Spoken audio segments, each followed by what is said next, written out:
I'm sorry to. Oh, love the headphone. Damn, you Mike McDaniels looking ass, nigga. Megamind head ass. Goddamn, big ass SUV rear view mirror forehead head ass, nigga. Oh, tea kettle head ass, nigga. God damn, boy. Oh, Chrysler side mirror head ass, nigga. Damn. Oh, damn, male version of Gina forehead looking ass, nigga. God damn, son. My forehead big as hell. Yeah, I left. So for those that where the headband at? I left my shit at the crib. So we got to be like the light skinned Braun in this bitch. We got to go headbandless. You know what I'm saying? But for this one, I just wanted to put out content, whatever. God damn, boy, got a lot of thoughts up in my head. Shit, carrying the world, Burton head ass. God damn. Fuck the world on my side. I got the world inside of my brain. What the fuck? God damn, I did not realize my forehead was that goddamn big, boy. My shit like you know one of them DVD plays you be having in the car and shit? God damn. Oh, TI-84 calculator head ass nigga. God damn, boy. Shit, I did not realize my forehead was got that goddamn big, boy. Oh, goddamn Nintendo Switch head ass. Oh, PSP head ass nigga. God damn, son. My forehead big than a motherfucker. God damn, boy. My shit like a goddamn a car rest or so, like, you know, at the top of the car of a car seat and shit. God damn, boy. You goddamn watch a motherfucking like a kid could watch a movie on my Moana or some shit on my damn forehead, boy. God damn. Damn, I got a big ass forehead. I didn't realize that. Golly, son. Fuck. My forehead big as hell. I definitely didn't have a headband from now on. Oh my God. Damn, my Scott Van Pelt forehead ass nigga. God damn, son. My shit big as fuck. I did not. My fucking forehead hug as hell. Hell no, my shit big as fuck, son. All right, let's get into the festivities today, man. So, it's your boy Bruce Leroy. Once again, follow me on Twitch at I'm Bruce. Fuck it up already. It's Bruce Leroy BIH. Follow me on Twitch. Follow me on Instagram at I am Bruce Leroy. Follow me on how the fuck I forget my own goddamn shit. TikTok is Bruce Leroy BIH. Ain't reason for me to follow. I don't know why I even fucking say this shit. I literally should from now on I literally from now motherfucking on should just say follow me on Twitch. But in case y'all wanted to DM me or whatever, I'm just gonna just say it. You feel what I'm saying? Is Robert about to put out some shit? Alright, so we're gonna watch some NFL shit today. And I know that I think on what was it, Sunday, I said it was on start piano. I'm not gonna lie to you, my brain is on fucking E. And one thing about when you learn something new, and I kind of been separated for like the last couple times. So, last couple days.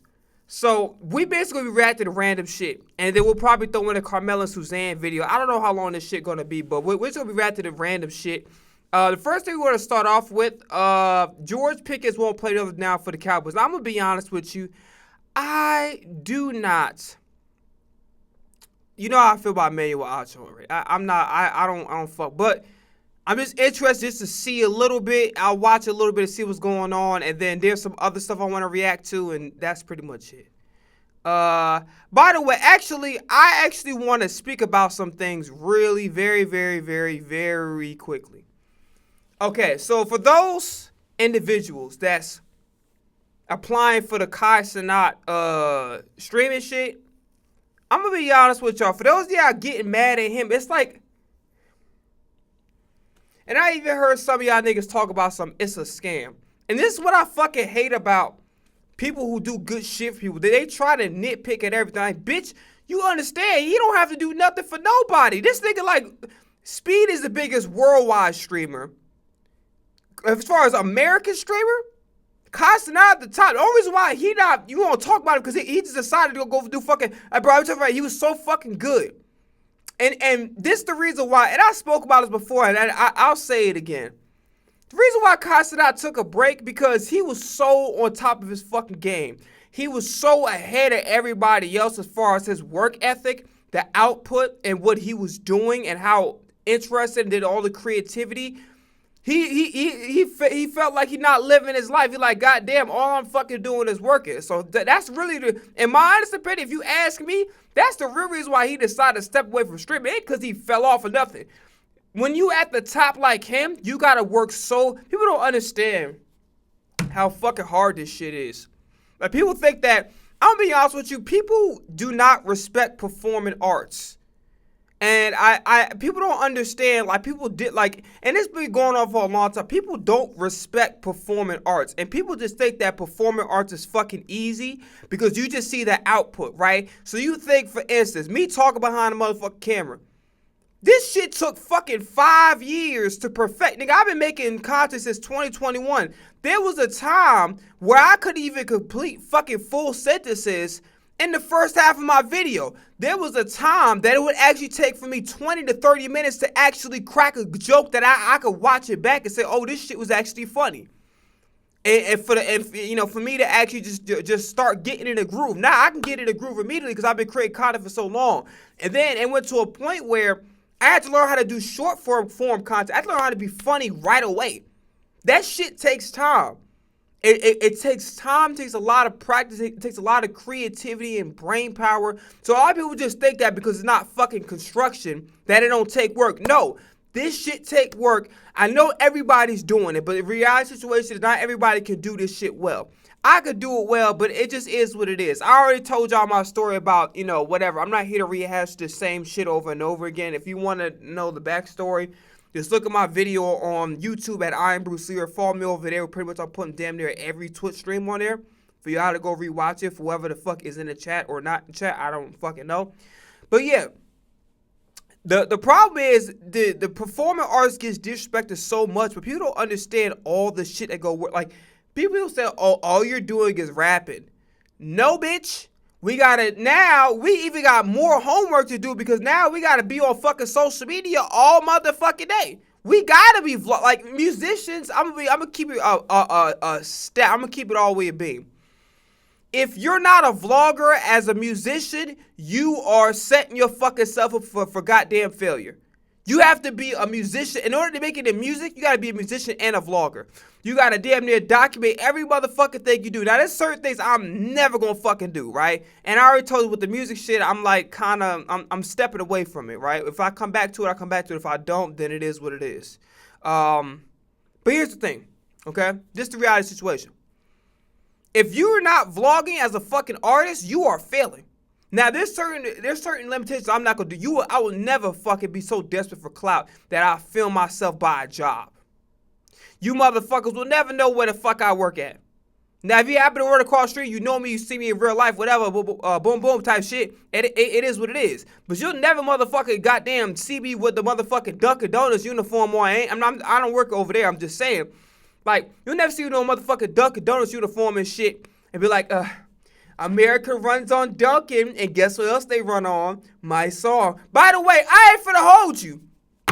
For those of you that film that work for artists that work at Dunkin' Donuts, I just gave y'all a free fucking video idea. I need a fucking round of applause to this bitch. It's too goddamn quiet. I don't want to just hear me talk. I know I can talk already, nigga. I'm like, Visible puts the English my first goddamn language. I need a round of applause for that motherfucker. Cause that shit was crazy. I need a round of applause.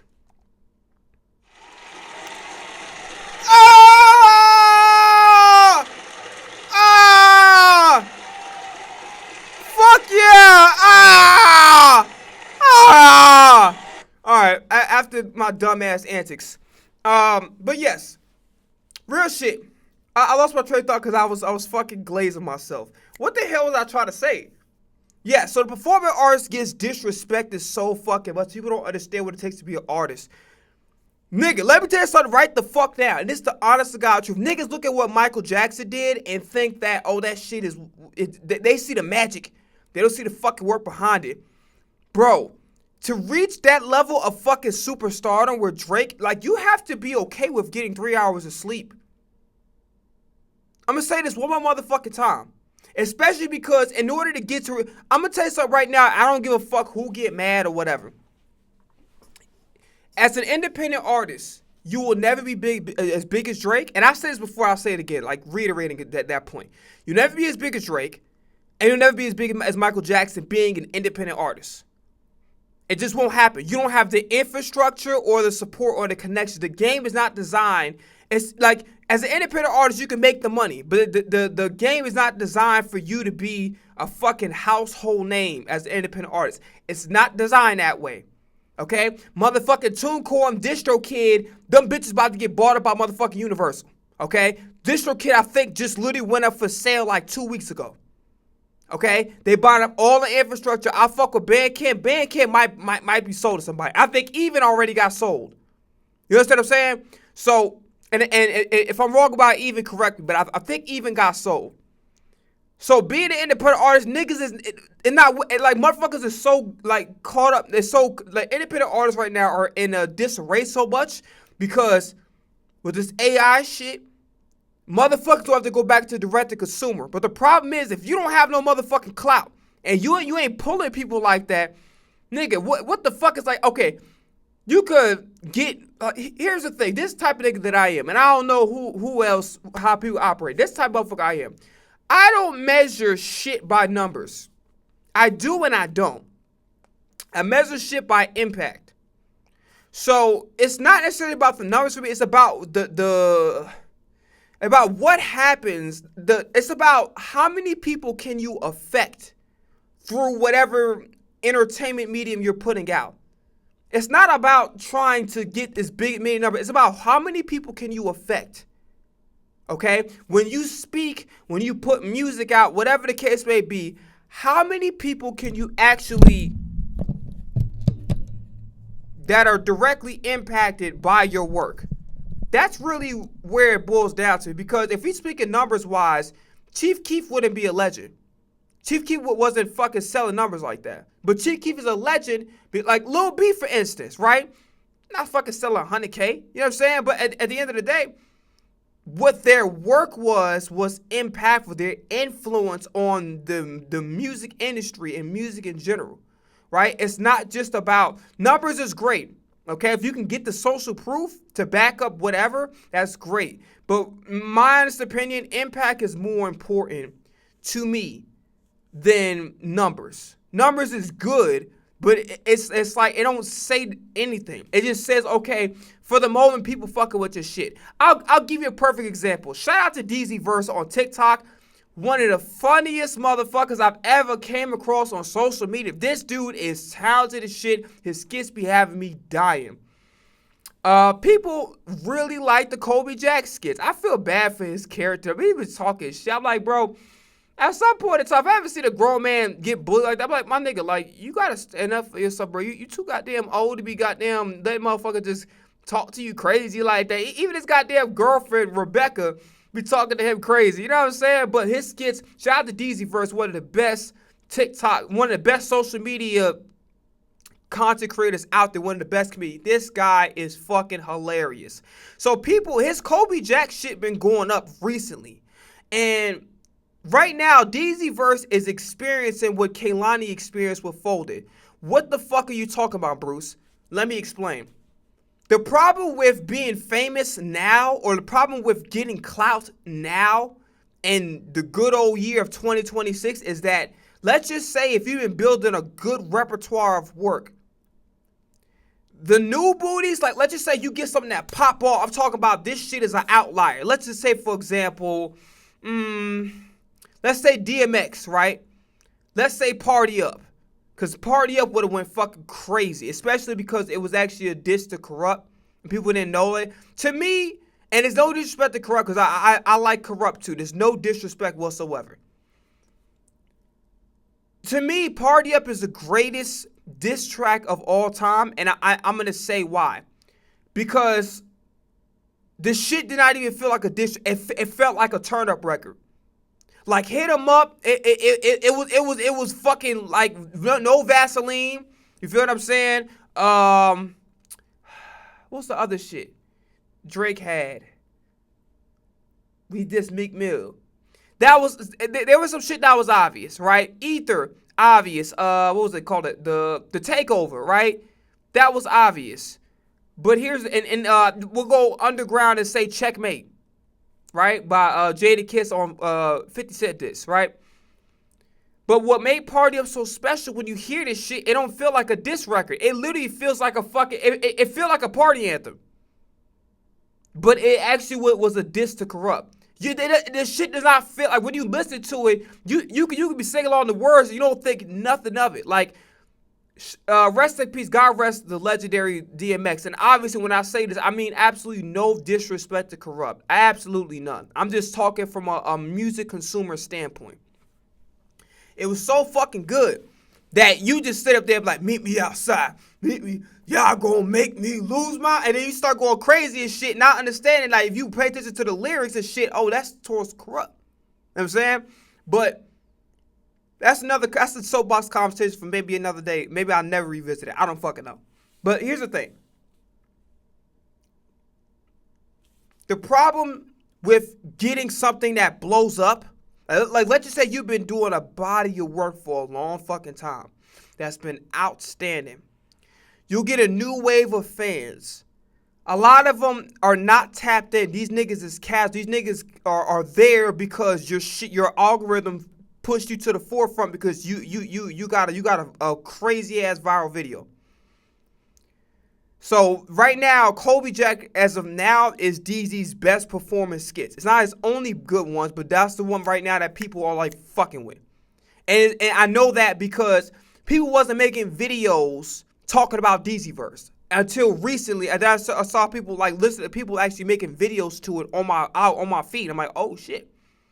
That's how you know you fucking big, when niggas spreading your name around like wildfire, like motherfuckers making videos about you. That's how you know you big. So here's the thing, okay? My lips are chapped. I hate when that shit happens.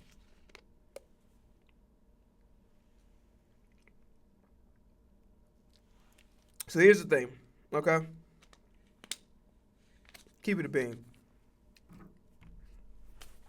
So, what the fuck was I trying to say? I forgot. I'm lost. Okay. Yes, but being famous for something is very fucking irritating in 2026 because you'll have your core fan base. Your core fan base knows your work. So they're gonna fuck with you regardless. As long as your work ain't ass or you really dipped in your quality, your work ethic, the people they're gonna fuck with you regardless. But then you get this new wave of niggas who just are there because you have big numbers. And them motherfuckers piss me off. And why am I comparing that DZ verse to Kehlani? Kobe Jack videos is basically DZ versus folded. He got mad good work. To be honest with you, his best motherfucking character is goddamn Willie Joe. It's not Kobe Jack is. Don't get it fucked up. But I haven't really seen a skit where he missed. I just the ones that are okay, but I haven't seen one that was like absolutely fucking horrible. But in my opinion, Willie Joe is the best. Is the best one. Willie Joe's relatable as fuck. You always get that unk in there, the older guy that be sit up there. He kind of don't give a fuck, but he kind of like know how to do it in a way where it's like professional. You know what I'm saying? Like the way Willie Joe do it, like Willie Joe don't give a fuck. Like it's funny to me. Willie Joe is a much more relatable character, even though I'm not of that certain age. But Willie Joe's my favorite character that he does. But people really fuck with the Kobe Jack thing. So when I'm looking at these comment sections of when he does Willie Joe and then when he does the regular DZ character where he has like the big chin and the fat face or whatever, people keep putting in the comment section, not even giving the fucking video a chance. They be like, do Kobe Jack. Put Kobe Jack in there. I did it once, but it was off of like, it was a truth or dare thing. But it was just an idea. When I did it, it wasn't like trying to disrespect his work, because I still liked it. It was more or less like, yo, I think that Kobe Jack added to this skit will make this even better. But not because like I only fuck with his work. But like, I hate this fucking new fame. This new fame is fucking irritating and it is very weird. Like this new fame is like, you could do a bunch of good shit that actually is really good and potentially better than those shit that you're famous for. Better than the shit that people just so happen to gravitate towards. But people will not look at it like they'll look at it like, well, this perform had the biggest numbers, and it's like, no, that's not everything. You know what I mean? It's not. I swear to God, and it's like when you try to. I've had an argument, and I've said this before. I had not really an argument, but like a debate, a passionate debate online about people talking about how Grammy wins mean that's your best song. No, a Grammy Award winning song doesn't mean that's your best song. A #1 charting song does not mean that's the best song in that artist's discography. As crazy as it sounds, if you know music, you understand music, you really listen to an artist, you know that, right? It's just more or less like, okay, the label just picked that song to promote. Sometimes that #1 single is the best artist, is the best song of the album, or a song out of their discography, the one that people gravitate towards the most. But 9 times out of 10, if an artist is established, they've been doing some really good work. So for Kehlani, motherfuckers acting like that Folder was the only good shit. I'm like, yo, she's been a fucking star. Like, you should be here. Cloud 19, Distraction, Nights Like This, bro. We can go on and on and on and on. Open Path, like, bro, she has so many fucking good songs that supersede Folded. Folded is a top 10 in her discography. I'm not arguing with that. But to say that's her best song or her only good song is just fucking crazy. It's crazy to me. You know what I mean? But yeah, this new fame that shit be on is just fucking crazy, because I'm like, yo, Willie Joe is just as good as Kobe Jack, if not better. You know what I mean? But like, I guess you can't really dictate, you know what I'm saying? But yeah, let's go back to the Kai Cenat shit. All you motherfuckers that's up there bitching, crying, and complaining and pointing fingers at Kai Cenat, let me tell you something right now in the great year 2026. Cosigns don't mean a motherfucking thing anymore. Word of mouth don't mean a motherfucking thing anymore. You may think that it do, and it does, but it now there's a ceiling. Back then, a nigga that got fame mention your name, nigga, it's off to the races. Now motherfuckers like to try to investigate. Niggas is a little bit more, I wouldn't say smarter, but motherfuckers do a little bit more research and are a little bit hesitant to follow somebody. Like, they'll look at you just because they favorite artist might have mentioned you or their favorite content creator, but they not really doing a deep. They're gonna do a little bit more in-depth research before they fuck with you. Does that make sense? They're not gonna just go off of their favorite artist, but they're gonna actually go do a little deep dive work. Maybe if they don't like what the fuck they see, they're not even doing the deep dive. They just probably like, okay, maybe 2 posts. I ain't like this shit. Fuck this nigga. It don't even matter to my favorite artist. Like, cosigns don't matter as much as it did back in the day. You understand what I'm saying? Like, it matters, but not really. Not to how it was. But like back then, motherfucker fame mention your name, nigga. You viral everywhere. Nowadays, it's like you actually have to prove yourself to the people. So I say that to say this, to bring it back to the Kai Cenat conversation, because I'm kind of going off on a tangent here. The reality situation is Kai Cenat does not owe anybody a fucking thing. What he's doing is giving people an opportunity. Now, what the fuck you do with the opportunity is your business. But if I brought you in, like, that's like you get mad at the nigga that teaching you how to fish, because he brought you to the spot and he didn't catch the fish for you. That's not how the fuck life work. And it's definitely not how the fuck social media works and how the entertainment business work nowadays. Like, it's no, cosigns don't fucking matter. Okay? You actually have to put in real groundwork and actually develop a relationship with your fans. You have to do the fucking work. Period. It's no more of like, oh, this nigga co-signed me, so I'm up. No.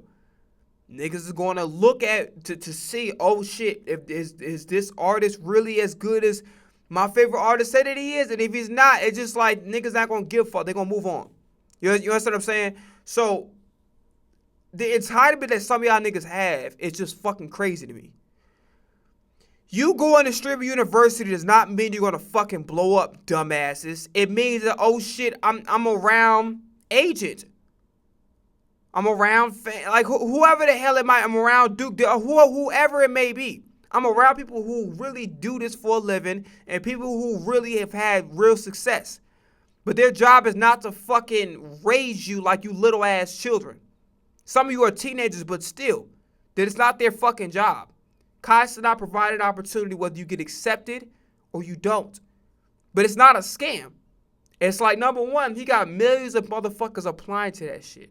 Why? Because he's Kai Cenat, and B, everybody wants to be a fucking streamer. Not everybody can do it, though. But that's another conversation for another day. But my point is this. Kai Cenat don't owe you motherfuckers nothing. You lazy bitches gotta pull out your motherfucking phone and act like streamers. You niggas want to be something that you're not. And that's the problem.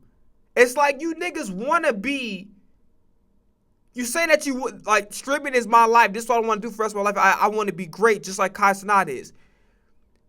Motherfucker, you have to hustle. You gotta hustle, nigga. What the fuck you think? You goddamn think that because somebody brought you to the gold mine that a motherfucker just supposed to hand you a gold bar? No, bitch. Get a motherfucking shovel and start digging, motherfucker. You know what I'm saying? You might break a sweat. You might fucking hit your motherfucking leg with the goddamn shovel. You might almost fall in the fucking pit. But you gotta find the fucking gold for yourself. They brought you to gold mine. Now whether or not you get in or you don't, you gotta pick that motherfucking gold out for yourself. But as grown ass people, even teenagers to an extent, to sit up there and be talking about some motherfucking, oh yeah, Kai Cenat scamming me because I didn't get in, or he ignored me, we was in line. Like, bitch, you were surrounded by thousands, millions of people who applied, and thousands of people waiting in line trying to say the same shit with the same mindset that you have. What the fuck makes you any different? I'll tell you what's gonna make you different. Don't expect a motherfucking thing. There's nothing wrong with help, but you motherfuckers want to be spoon-fed like little ass infants. You niggas is old enough to be able to make this shit happen on your own. The recipe is out there. And I'm not saying this shit is easy, but it's much easier than back then. Nigga, you control your fate. Let me tell you the reason why I'm not on. I'm not on because I'm too fucking honest, and niggas don't like that. Niggas want sheltered versions of you. Niggas don't understand a motherfucker like. Niggas don't understand a fuck. I'm not trying to be arrogant, but I'm going to talk my shit. I'm going to say what the fuck I want to say. I don't give a fuck who like it or not. I'm an outlier this bitch. Why? Because I wanted to be a genuine fucking superstar. I wanted to be a music artist. I wanted to be a fucking comedian. I wanted to be an actor. I wanted to do reactions. I want to be the biggest fucking thing in anything. I don't want to be a fucking walking billboard. Not just because I want niggas praise me. It's not what I'm talking about. I want to be great at every motherfucking thing I touch. Anything I say I'm interested in, I want to be fucking great. I want to be A1 at it. People don't want that. People just like, yo, just do music, just do acting, just do comedy, and that's the lane we're gonna put you in. No, bitch, I'm a fucking star. And niggas didn't want to understand that. Niggas they didn't give a fuck. You know what I'm saying? They did not care. So I was trying to break the rules. But you cannot say, that's like, okay, I'll put it to you like this, okay? I'll give you a perfect example. Let's just say I make a rap video. And by the way, this is not true. I will never do this shit. This is a made up, 100% made up example. What they say in GTA? And I swear to God, Lord Christ is my witness. If I'm lying, I'm flying. Let's say I make a rap video saying, fuck the police. Okay? And then, when my motherfucking car gets stolen, somebody break into my home or somebody rob me, I then go call the police. And then my video about me saying fuck the police is viral. Why the fuck would they help me? So this is what to compare that made up, and I swear to God this is made up. I'm not bullshit. This is a made up example. I would never do no dumb shit like that. Okay? I have enough problems in my life having a motherfucking people following me around because they think I'm into something that's not a problem I need. So that's a made up example. I swear to God it's made up. It's not true. Okay. So to get that disclaimer out of the way. So let's compare that to what I was trying to do as a content creator. I was like, fuck the algorithm. I know the algorithm says to do one thing so they can find where to place you. I say, fuck that shit. I'm going to be myself, and I'm going to do what the fuck I want to do. But then algorithm, I need you to help boost me up so I could be famous. It wasn't going to work. I thought I was going to make it work because I do believe in myself. But I'm no longer going to do shit for attention. And that's why I haven't posted on social media. I'm not longer going to do shit for attention. I'm going to do shit because I'm going to be genuine, be myself. I'm not going to kowtow or cater to motherfuckers who don't give a fuck about what I'm doing. There's no point. It's a waste of fucking time. It's not even about the money thing. Because I did this shit for pro bono 5, 6. I'm doing this shit pro bono now. It's not a money thing. I don't give a fuck about that. I care about it. I don't give a fuck. I want to obviously make money off what I'm doing, so I ain't got to do what the fuck I got to do now with working and shit. But my thing is this. It's like, I'm not doing this shit for the money. I'm doing shit because I actually genuinely love to do this shit. I want to be great at it. And obviously, I want the money to come. I'm going to be doing this shit pro bono forever. That's fucking crazy. You know what I'm saying? But I tried to break the rules. The very same rules. I basically told pretend, you know my example about fuck the police, about the video? Let's just place that and say the algorithm. Let's say the social media algorithm. I basically was like, fuck the algorithm. Okay? I said, fuck the algorithm. But then, somebody broke into my house, somebody robbed me, then the algorithm, hey, algorithm, man. You know when I said, fuck you, you can go to hell, and you can suck a raw sausage out of an Oscar Mayer package? I was just joking. I might have had a little bit too much to drink, and it wasn't Dasani. So I apologize in advance for that. But can you help me get famous? Can you put my numbers up? And the algorithm was like, bitch, who the fuck are you? And that's why for 5 motherfucking years, I was kicking a steel door. One of my motherfucking leg broke, and I can't even feel my motherfucking legs no more. Because I tried to break through a fucking steel door by kicking the motherfucker.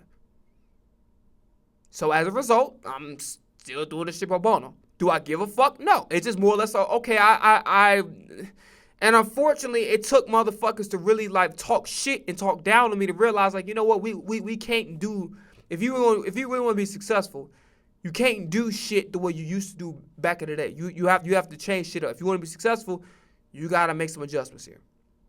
So that's kind of what it forced me to do. But don't get it fucked up, nigga. I'm a star anywhere I go. And when it comes to entertainment, music, comedy, acting, I'm the fucking man out this bitch. And ain't a motherfucker, I don't give a fuck what experience you got, I don't give a fuck who you work with, will tell me otherwise. That's not to say, once again, I'm a finished product. Absolutely not. I'm a student of the game. But what I am telling you is, nigga, I'm that nigga. I'm that nigga for sure. I know it. That's why I'm doing this motherfucking stream right now. Even though I know nobody watching, because I know I'm not. I know it for a motherfucking fact. Ain't nobody can tell me a motherfucker. I know for a fact, nigga, I'm a star. I know it. Regardless of motherfucker will give me my credit, whatever the case may be, I am a fucking star. I know it in my heart. I know it. That's why I'm not. That's why I have it. That's why I'm still doing this shit. Even though I know nobody motherfucking watching. That's why I'm doing it. You feel me? But yeah, goddamn, what was I gonna say? Going back to the example, bro, y'all motherfuckers' level of entitlement is exactly the reason why you niggas is where you're at. Because it's never about what the fuck you could do better. What are you not doing? See, here's the thing. I'm a man, and I can acknowledge that my mistakes was I tried to do every fucking thing in the book, and the algorithm and human psychology don't work like that. To the human third person, like, to me, it's like, yo, I'm being myself, I'm being authentic, I'm being who I am. To the other motherfucker watching, he probably like, oh, this nigga probably an asshole. This nigga probably a dickhead. He probably a jackass. He probably not a nice person in real life. Right? You know, it's not true. I'm one of the best people. Like, I'm not saying it, again, this part I'm not saying under the pretense of arrogance. I'm saying it because it's true. I'm a good person, bro. I will give up my fucking right lung to somebody if they need it, bro. I'm that type of nigga. And honestly, I've been taken advantage of because of that. So I have to learn how to goddamn not be so nice to motherfuckers. Let motherfuckers actually earn their way to that. Versus me just freely giving like how I normally be doing. You know what I'm saying? I gotta let motherfuckers just kind of like, you know what I'm saying? They gotta earn that shit. I can't just freely give like how I've been doing. You feel me? So getting back on topic. You motherfuckers want somebody to take the fishing pole that you have, and instead of fishing on your own, you want the motherfucker to fish for you. And then you mad. No, don't get mad. That's on you. And a lot of you mentality is because you guys have no fucking self-awareness. And even if you do have self-awareness to know that you're fucking up, you don't give a fuck. Nobody's going to hand you shit. Let me tell you something right now. And this is what I learned. The entertainment business, no matter music or the comedy world, streaming world, it's all the fucking same. Niggas want to be around you when you up. And if you a nobody, niggas don't give a fuck. And what I started to realize through this internet journey is niggas don't give a fuck. You can have the greatest shit, nigga. You could be me right now. And I said what the fuck I said. I don't give a fuck. I don't give a shit who feel no type of way about it. You could be me right now. You could be like, yo, man, here's my interest, nigga. I'm a fucking star. I know for a fact, nigga, I make an impact anywhere I go. But I'm a star. Am I a finished product? No. But nigga, I'm a motherfucking star. I really could do this shit for real. You understand what I'm saying? At a high level. Whether we talk about the Eagles, comedy, acting, making music, I do shit at a high fucking level. I'm a fucking dominant force. But you end up, people don't see it that way, or maybe it's just, you're just not going about it the right way. You're not doing the promotion shit the right way. You giving people too much. That's what I was doing. So, a lot of you motherfuckers want to keep bullshitting. You like the idea. You like Kai Cenat's cars. You like Beyonce's wardrobes. You like her stage performances and all that. You don't understand the fucking dirty work that has to go behind it. And some of you that do understand it don't want to actually do that. So then the question then becomes, should you really be doing this shit? If you're not okay with getting 3 hours of sleep multiple times, don't do music. Don't do music. Don't do music. Even though technically you're destroying your body doing that, this is what the fuck you have to do. Because there's so much. Press runs, interviews, motherfucking tours. So making the music, promoting the music, creating the TikToks, doing content, that's extra on top of what the fuck a musician already got to do on a regular basis. Nigga, nigga, if you're not willing to get 3 hours of sleep on a regular basis and you're not okay with that, nigga, you in the wrong motherfucking business. What the Ice Spice say on the motherfucking shop? And niggas was like trying to like act like that, whatever. No, that matters, nigga. You could die if you don't get no fucking sleep, you stupid motherfuckers. Niggas acting like, well, I wish I could have $1 million and I always do all I could do is get it. No, it's not. Nigga, sleep is a real sacrifice, nigga. You can't function. You can't think. That's why motherfuckers resort to drugs, try to numb all that shit. That's why motherfuckers resort to goddamn, drink and all that shit. Niggas can't handle. After a while, that shit become too much. And then you start changing your behavior. So, like, you don't understand the shit that your body goes through internally as far as changes to your brain and your mood swings and how they directly are affected by sleep. That shit not getting sleep is a real motherfucking sacrifice. Niggas acting like that. It's just like, we're getting millions of dollars. No, bitch. The money can't save you from cancer, you dumb fuck. Your money can't save you from getting a disease. If you pass the fuck out, somebody waving $100 in your motherfucking face not gonna do shit. A check's not gonna do. It's not gonna bring you back to life, you dumb fucking idiots. Insomnia, the money can't cure that, you dumb fuck. What are y'all talking about? Y'all say dumbass shit. Makes no sense whatsoever. Sleep is actually a real sacrifice, nigga. You need to sleep to live. The problem is if that's all you motherfucking do is sleep. When you busy, nigga, it's hard to even goddamn go get some food. It's hard to go grab a bite to eat because your mind like, I gotta get this shit done. I've been on, nigga, I've goddamn will go 8 to 12 hours without eating. If I'm really liking what I'm doing, I'm really invested in it, I gotta go 8, 12 hours without eating and just go straight up goddamn all in on what the fuck I'm doing. Or what I'm really doing, so like music and entertainment, nigga, I'll go 8, 12 hours straight. No food, not even thinking. I'll probably get some water, that's it. But then again, you fucking up your body because you're not giving your body the proper nutrition to goddamn survive. And then, Niggas always got something to say. And it's what I realized, and I talked about this before, and I'll say it again. The reason why niggas don't want to go to the OG, because the OGs don't know how to talk to the young niggas. The OGs talk at the young people. They don't talk to them, right? A motherfucker tell me that's not my motherfucking daddy, like, and just talking disrespectful and just trying to say who the fuck I am, and you don't even fucking know me. You barely even talked to me, had a conversation. You're not even asking me about anything. You just basically going off conclusions about what the fuck you think in your head. You not God, nigga.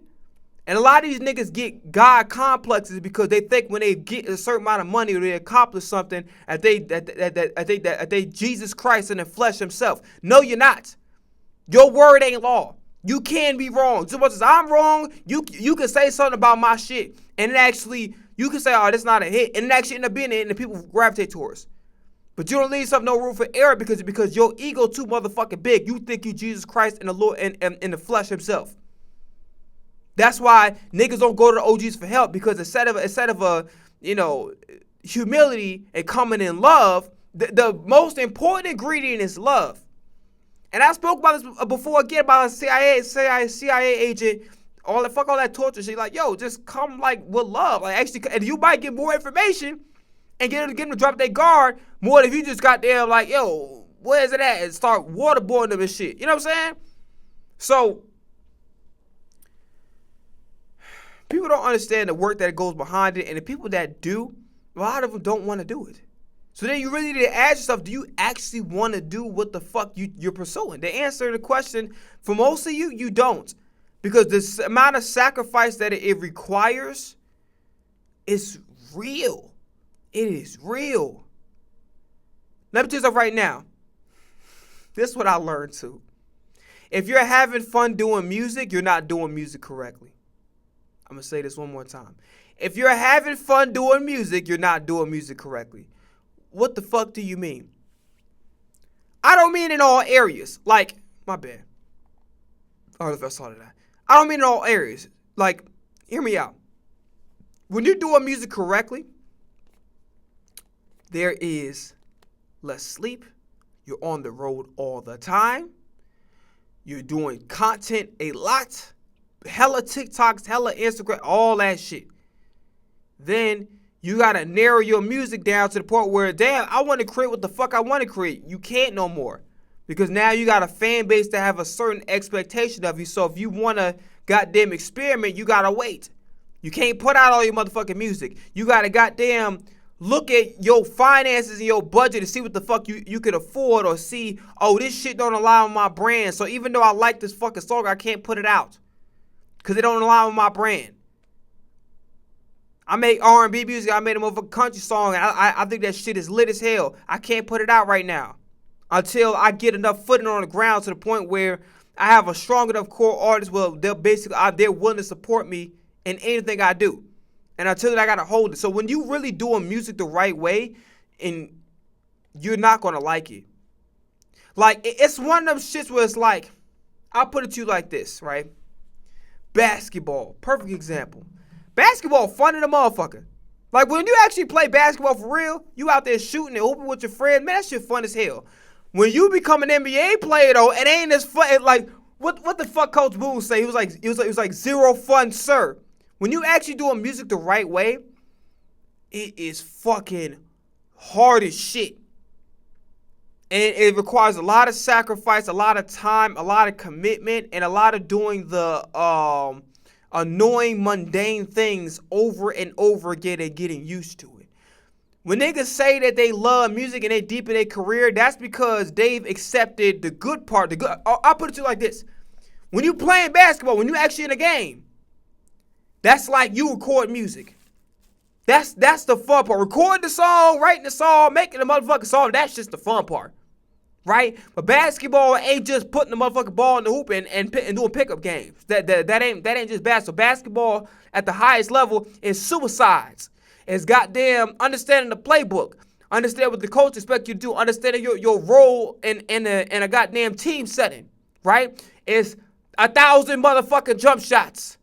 1,000 motherfucking shit, floaters. 1,000 motherfucking layups to the right. Layups to the left. 1,000 motherfucking dribbles to the left. Dribbles to the right.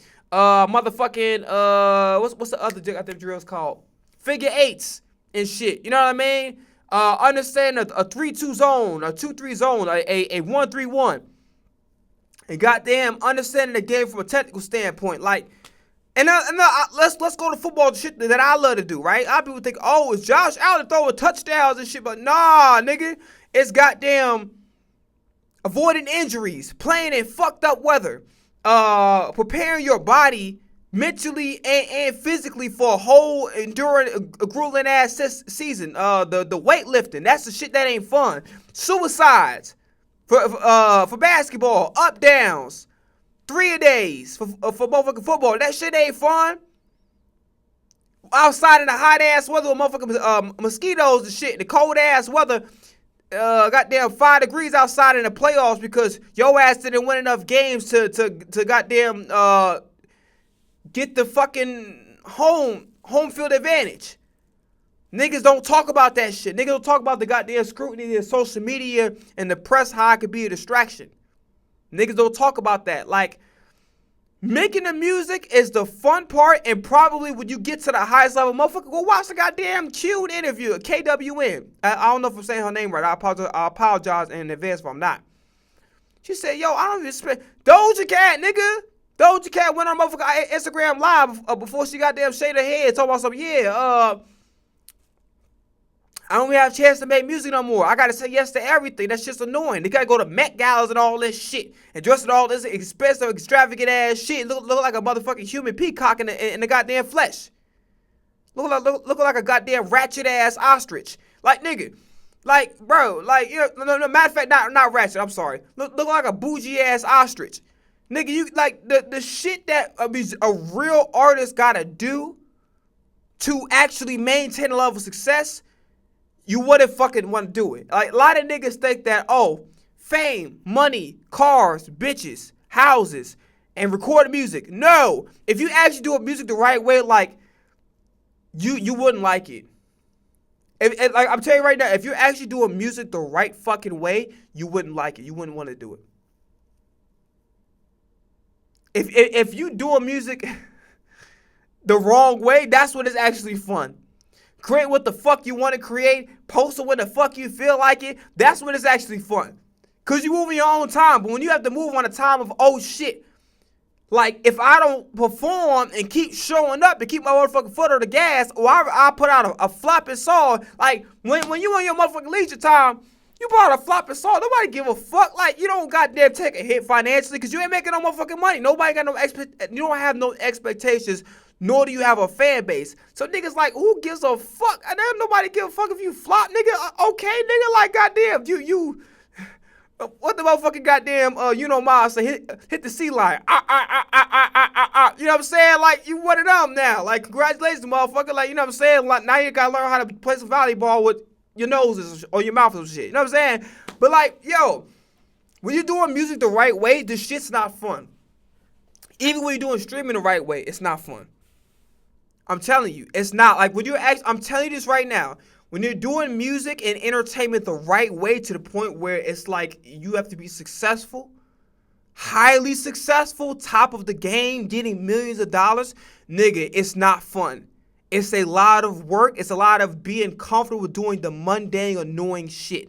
Football, you got a lot of weightlifting, a lot of watching film. A lot of studying. Niggas think that, look at Peyton Manning and Ray Lewis and all the Ed Reed. Oh, they're great. Them niggas the great ones. What separates the great ones from everybody else is they take the good with the bad. So ultimately, when they say that they love what the fuck they do, it ain't really they love what the fuck they do. They love one part of it. The part of it that they love. Basketball, football is playing in the motherfucking games. That's the fun part. The not so fun part is the practices. The not so fun part is the up downs, 3-a-days, motherfucking Oklahoma drills. If they still do that, I don't know. Motherfucking goddamn conditioning shit. And then you have to go above and beyond and do your own conditioning shit outside of whatever the facility provide for you. You know what I'm saying? Get development outside of the organization. You feel me? Learning the playbook. That's the shit that is not glamorous. For football, zero fun now, motherfucker, ain't it? Right. So That's the point I'm trying to make. When you actually doing music the right way, you doing streaming the right way, it's not fun. Like, I'm gonna be honest with you. Kai's not look like he was having fun because of the experiences, but you niggas don't understand the amount of work that it takes. That's why you couldn't understand why the fuck Kai's not walked away. Because it takes a toll up here. And then now you become a fucking slave to money. You become a slave to a machine. You become a slave sometimes to your own fans. And that's not living. That's you basically dying and getting paid to kill yourself. Actually, I shouldn't say that because I want to put this on YouTube. But you getting paid to off yourself. Because it's not fun. When you actually do shit the right way to maintain high levels of success, it's not fucking fun. It's not. And make you want to turn the other way. Now, me, the reason why I'm keeping going is because I'm okay with the fucked up annoying parts. I'm okay with goddamn sitting in front of a computer and filling out a fucking BMI form. Sitting in front of a motherfucking computer and goddamn, whatever. Filling a bunch of TikToks and Instagrams and shit. I'm okay with the fucking irritating parts. I'm okay with the parts that are not glamorous, that's annoying, that I fucking can't stand. I'm okay with that. I've accepted that, yo, you're going to have moments in your career where you have to get 3 hours of sleep. You have to do it on a regular basis. I'm okay with that. You understand what I'm saying? So that's when you really enter your greatness. When you comfortable with the fucking shit that's just like, it's annoying and it's irritating and it's like, it's inconvenient. That's when you really at your greatest. So enough of me kind of talking about the deep shit, whatever. Let us. George Pickens will play another down. Let's just look at this shit. Visible puts the ultimate wireless hack in the palm of your hand. Oh, really? Dive into unlimited 5G data for just $25 a month. Minute pushing, we got to talk about America's team. I'm ready for it, baby. Cowboys wide receiver George Pickens is at the star today to take his physical before mini camp starts tomorrow. Cowboys Washington, you dumb, stupid motherfucker. You literate ass bitch. Cowboys wide receiver, nigga said Washington, you fucking idiot. Nigga said Washington.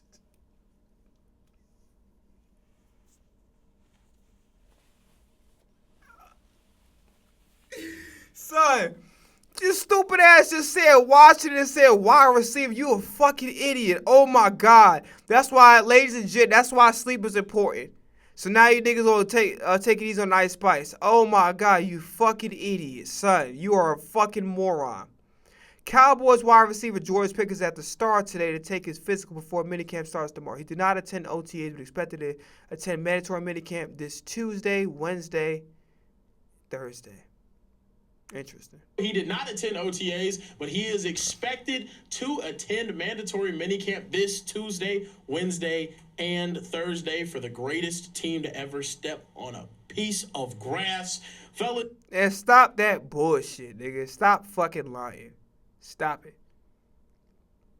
Do you guys like how George Pickens and the Cowboys are handling this offseason? All right, look. Prize Picks is America's #1.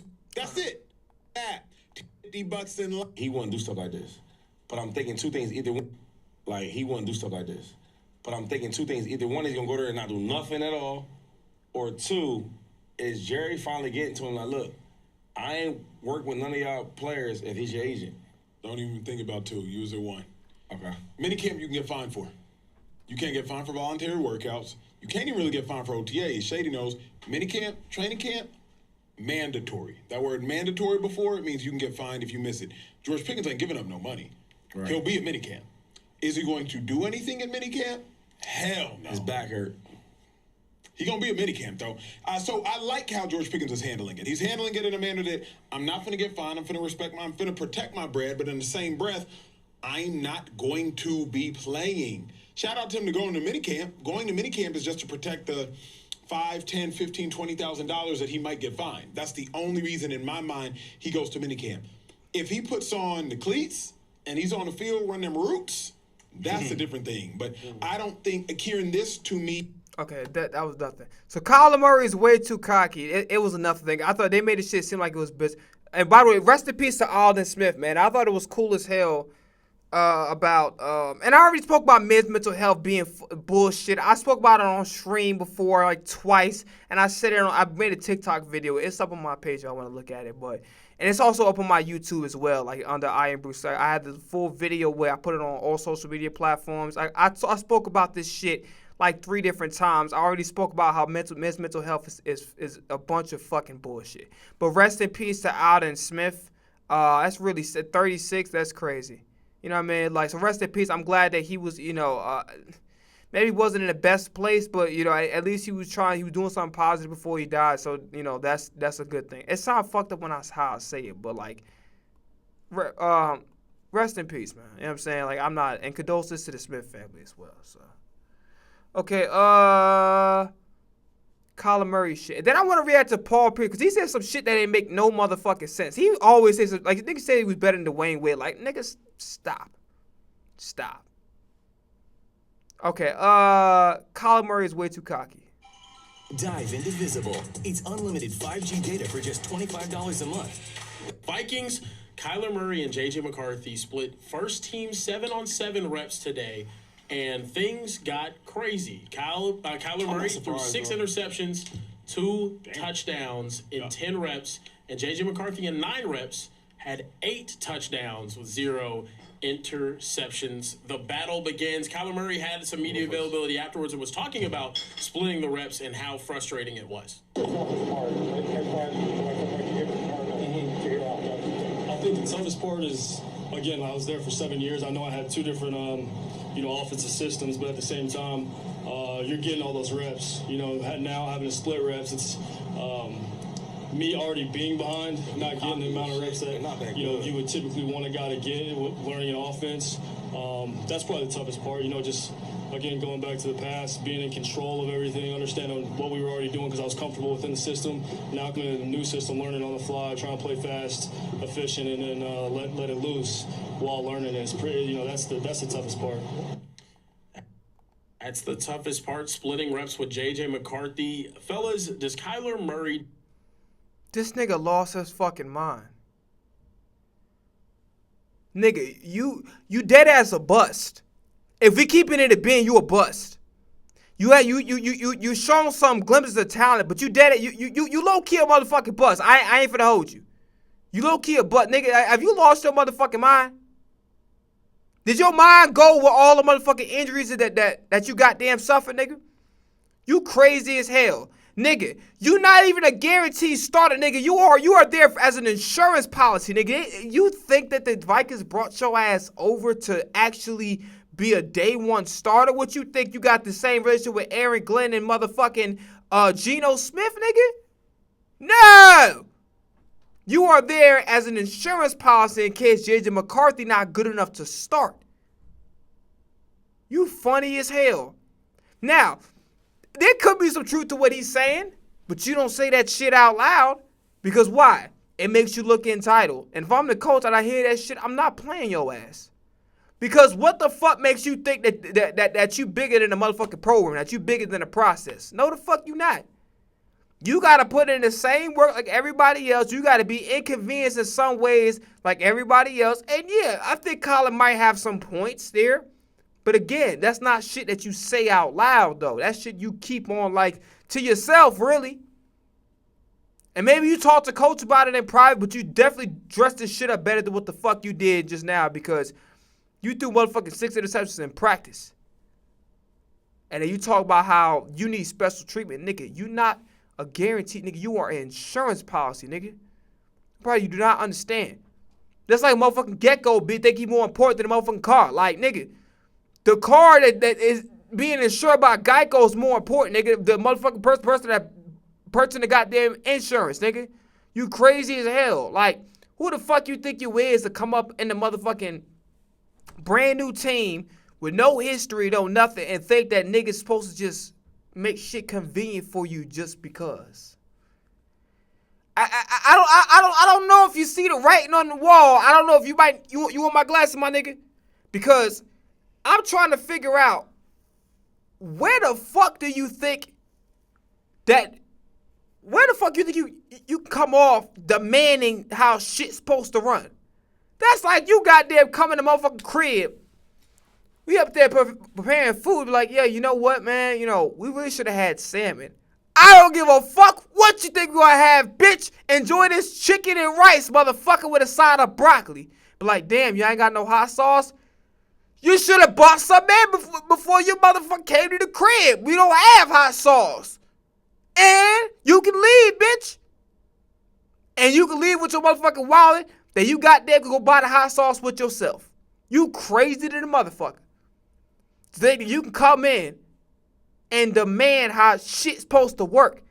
Nigga, you on ground zero, nigga. You in the motherfucking lobby. Nigga, you got a paper cut in an emergency room where niggas got shot. When niggas goddamn hit their motherfucking head against a wooden plank, nigga. The fuck? Nigga, a nigga got stabbed. You gotta wait in line like everybody else, nigga. You got a paper cut, nigga. You be alright. Just blowing that motherfucker. You be okay. Who the fuck you think you is, goddamn, to come up in a motherfucking, a brand new organization, by the way, trying to earn and build the trust. And this is where I give credit to AJ, even though I don't like the exit. And I had to unfollow him and put him in the same category with Debo because of the exit just, it wasn't good. It was very poor taste. And I even heard that he went ahead and deleted his goodbye post on Instagram. Like, you just basically, you just telling Philadelphia just fuck you. That's basically what you're doing. And I'm not going to say fuck you, but I'm also not going to really, I respect you as a person, as a player, but my fandom for you is not going to be the same way as it once was. More or less, it's like, okay, you did well, congratulations. If not, I don't give a fuck. My personal investment ain't like, you know, Mahomes, my motherfucking favorite, my favorite player of all time. Kyrie, my favorite basketball player of all time. Motherfucking Barry Sanders, my favorite running back. Devontae Smith, my favorite wide receiver in the league. You know what I'm saying? Like, my fandom is invested like Kaylani. You know what I'm saying? Even to an extent, 50 Cent and Cameron. Like, that my fandom is invested. My fandom ain't no longer invested in A.J. Brown. It's more or less like, okay, I respect him as a person, but other than that, like, he gets no more emotional impact. I'm not going to sit there, A.J. is really good. I don't give a fuck. It's like, okay, he does good, great. If he doesn't, I generally don't give a fuck. I'm completely indifferent to what A.J. does from now on because I'm not going to be emotionally invested in a nigga who didn't give a fuck. He low-key, apparently, according to his reports, he tried to sabotage his quarterback because he allegedly did some bullshit he had no business doing. So because Jalen didn't want no fucking part of that bullshit, you went and tried to sabotage him. And you sabotage the team in your process because of your selfish behavior, your selfish ways, and you just making it about you. And that's the honest to God truth of it all. So I can't look at AJ the same way no more. I cannot. I'm so sorry. AJ is like, yo, that's my guy. I'm not gonna say I hate him, but I can't look at him the same way. Like how he exited was bad. But this shit right here, this a quick way for your ass to get cut. That motherfucker gonna get the key to the city. They gonna fuck the key to the city. Nigga, you wanna get the goddamn key to the house. You want to get goddamn key to the motherfucking locker room, nigga. You crazy as hell. That shit is insane. Insane. Now.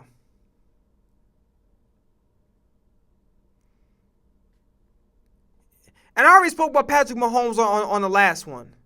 So we're not doing that. Okay. Let's go watch the Joey Shakes video. And then maybe some other shit I want to read. Oh, no. Before we do that. Paul Pierce said some shit that didn't actually make any sense.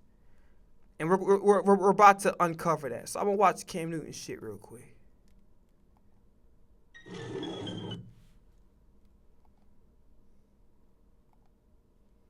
Kyle got some motherfucking nerve. That ain't going to get cut, bro. This might be your last stop, dead ass. Because, listen, I'm going to keep it real about Kyler Murray. Make it like a paragraph, no more than that. Is Kyler Murray a bust as far as his play? No, I think he can play. But the problem is he has no fucking second gear. And his first gear is not even actually motherfucking... His first gear isn't even, like, tight all the way. You know what I'm saying? Like, one, can he be a consistent... Okay, here's the question for Kyler Murray. Can he consistently get into the playoffs? Can he consistently be the lead guy and lead his team to the playoffs? I don't know. Could he be the best player on a football team? I don't know. Mind you, he's supposed to be the first pick in the draft. Generational talent. Generational football player and baseball player. I don't know. Is he actually a leader of men? The reports may suggest otherwise, but I don't think so. Are you even good enough to be a starter in the league? No. Can you impact the team to help a team win? I don't know. And my real answer, my honest opinion, I don't think so. You are one of the best quarterbacks when it comes to running the football, scrambling, creating outside of the pocket, throwing on the run. Your ability to improvise, you're one of the best in the league. That's about it. That's a short list. And nigga, I don't remember the last time you played a 16 games, a 17 game, 16, 17 game season. I don't remember the last time you played a full season. You injury prone to the motherfucker. Nigga, you get injured more than a running back. And you're a quarterback. And with all these fucking rules and protection and shit, you should goddamn never get injured as often as you do. You get injured all the fucking time. And these are not little nicks. These are like goddamn, you getting fucking shit that's gonna sit you out for half a season, 3/4 of a season. Nigga, you not even that guy no more, nigga. Nigga thought they brought his ass over to be that. No, nigga. No. Nigga, I wouldn't even I'll take Mac Jones over your ass. So you crazy as fuck. Hell nah. You crazy as fuck. No. So Paul Pierce said something about the streaming shit, and then I'm gonna make a comment about it. Going out here spending money on these chicks because y'all couldn't get them in real life because y'all weak. And y'all only popular because y'all get money off of this and that and that. Y'all ain't got no game, so y'all going out here and putting the price of a girl up to a certain level to where now you got all these girls out here thinking that they can get dollars like that. That's why she said that shit like that when you got cats out here like, hey, yeah, give you 100,000, 2 million. Man, this shit is weak. Y'all need to slow y'all roll. I know motherfuckers, y'all ain't mad at y'all getting y'all money, but like y'all driving the price up too much to where y'all got these girls out here all in their head thinking they can just like, it's squares out here. It's real squares out here y'all following. Really. And they paying these females hundreds of thousands, millions, and gassing them up. So now, okay. Paul Pierce, why the fuck are you emotionally invested in other people's relationships and what they do? Why the fuck does that matter to you? Why the fuck are you so visceral and so passionate? And it seemed like it's actually pissing you off. So what it sounded like to me, it sounded like a you problem. Why do I say this? Because it sounded like the same girls that these streamers are quote unquote tricking on, whatever the case may be, you trying to go after them. And so now you're upset because now to deal with them, it requires that you pay for their lifestyle. So the solution is, one, let niggas do what the fuck they're going to do. It doesn't actually concern you. And two, stop going after these fucking women. What's the fucking argument? What's the fucking, like, the anger and the visceral? I meant to react to this a long time ago because I wanted to say something. Now I'm going to say something now. Why the fuck does it actually matter what somebody else do in their relationship, what they allow? It doesn't concern you. It does not. It actually does nothing to do with you. So you getting all passionate and riled up, it doesn't mean anything. It's actually stupid to do. Like, it doesn't make sense. So my thing is this. So that's number one. Number two, nobody's telling you to go after these. Again, this is my assumption. There's no fucking way, if it has nothing to do with me, I'm not going to be emotionally invested in some shit that I have nothing to do with.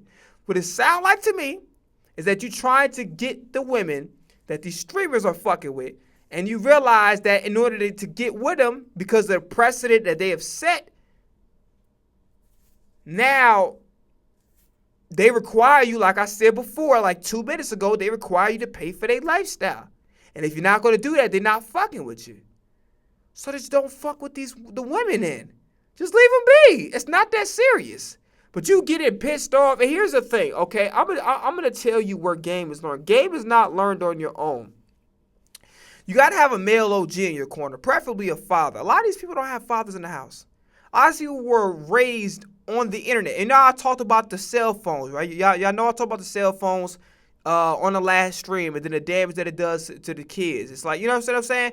So the cell phones and the internet is raising these children. It's raising these young men and these young ladies. What they see on their fucking cell phone, what they see on a Twitch stream. And then like how back then where it was a balance of everything. You had your educational shows. You had shows where it taught you how to deal with conflict, where it taught you how to respect one another, where it taught you how to respect your parents. Niggas ain't getting a different world. Niggas ain't getting the Cosby Show. How do you feel about Bill Cosby? It's not relevant. We're talking about the substance of the shows. Niggas ain't getting Cyber Chase and Arthur, where they know how to deal with friendships and people that don't like you and bullying and all sorts of different topics. You don't get shows like What's Happening no more. Good Times. You don't get none of that shit. You get bullshit. You get motherfuckers harass people in public. That's what you have to look up to.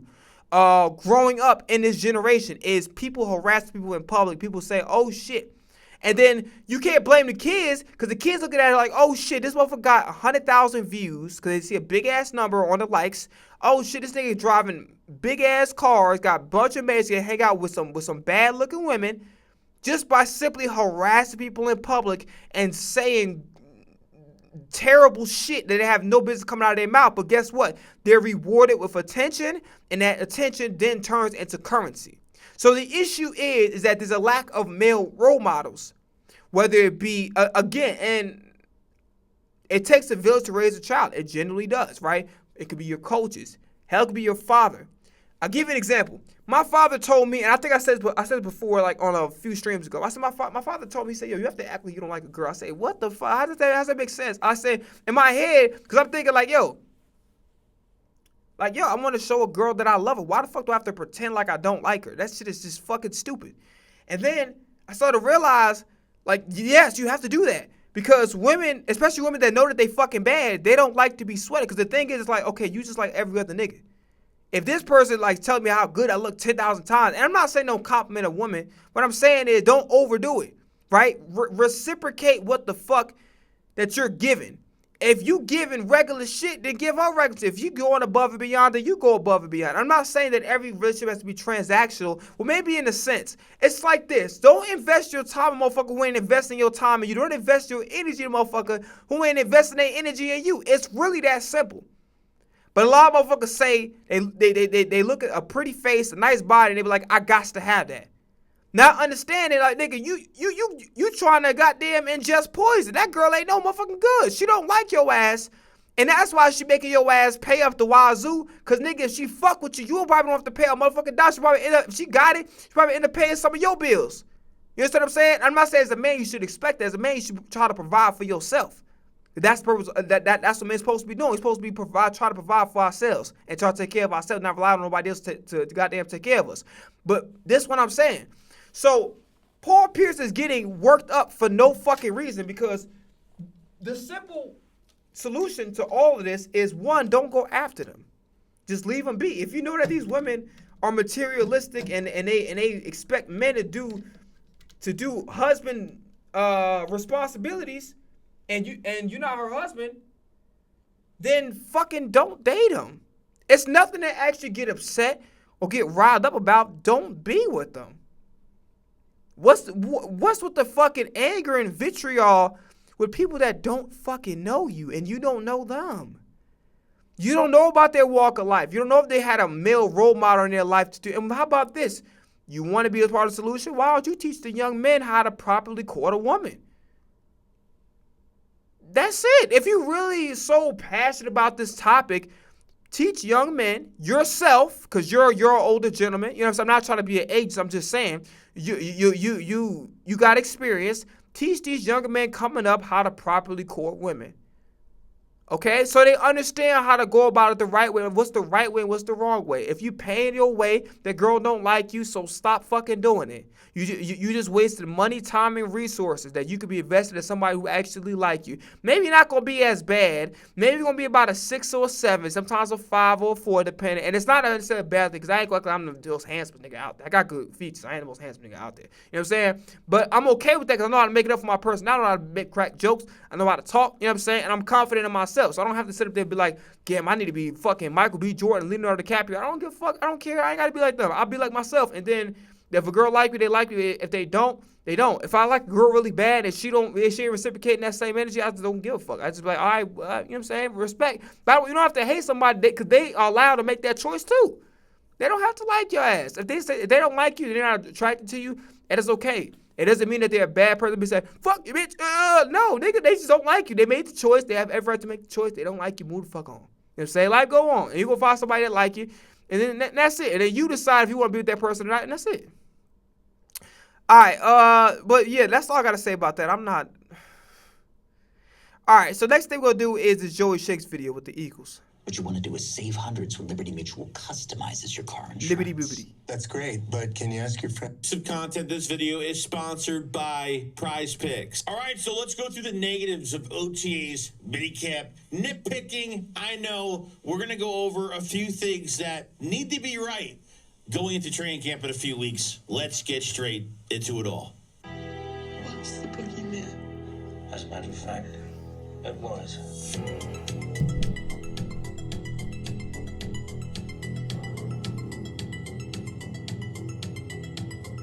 What is going on, guys? I hope everyone's having a fantastic day. So, we're going to be going over the 3 disadvantages from OTAs to minicamp. Okay, guys, take it with a grain of salt. Okay, I'm just nitpicking here because I think it's fun to talk about things like this. OTAs and minicamp was like a week and a half of practice pretty much. I mean, it's not a lot of time. I'm excited for training camp.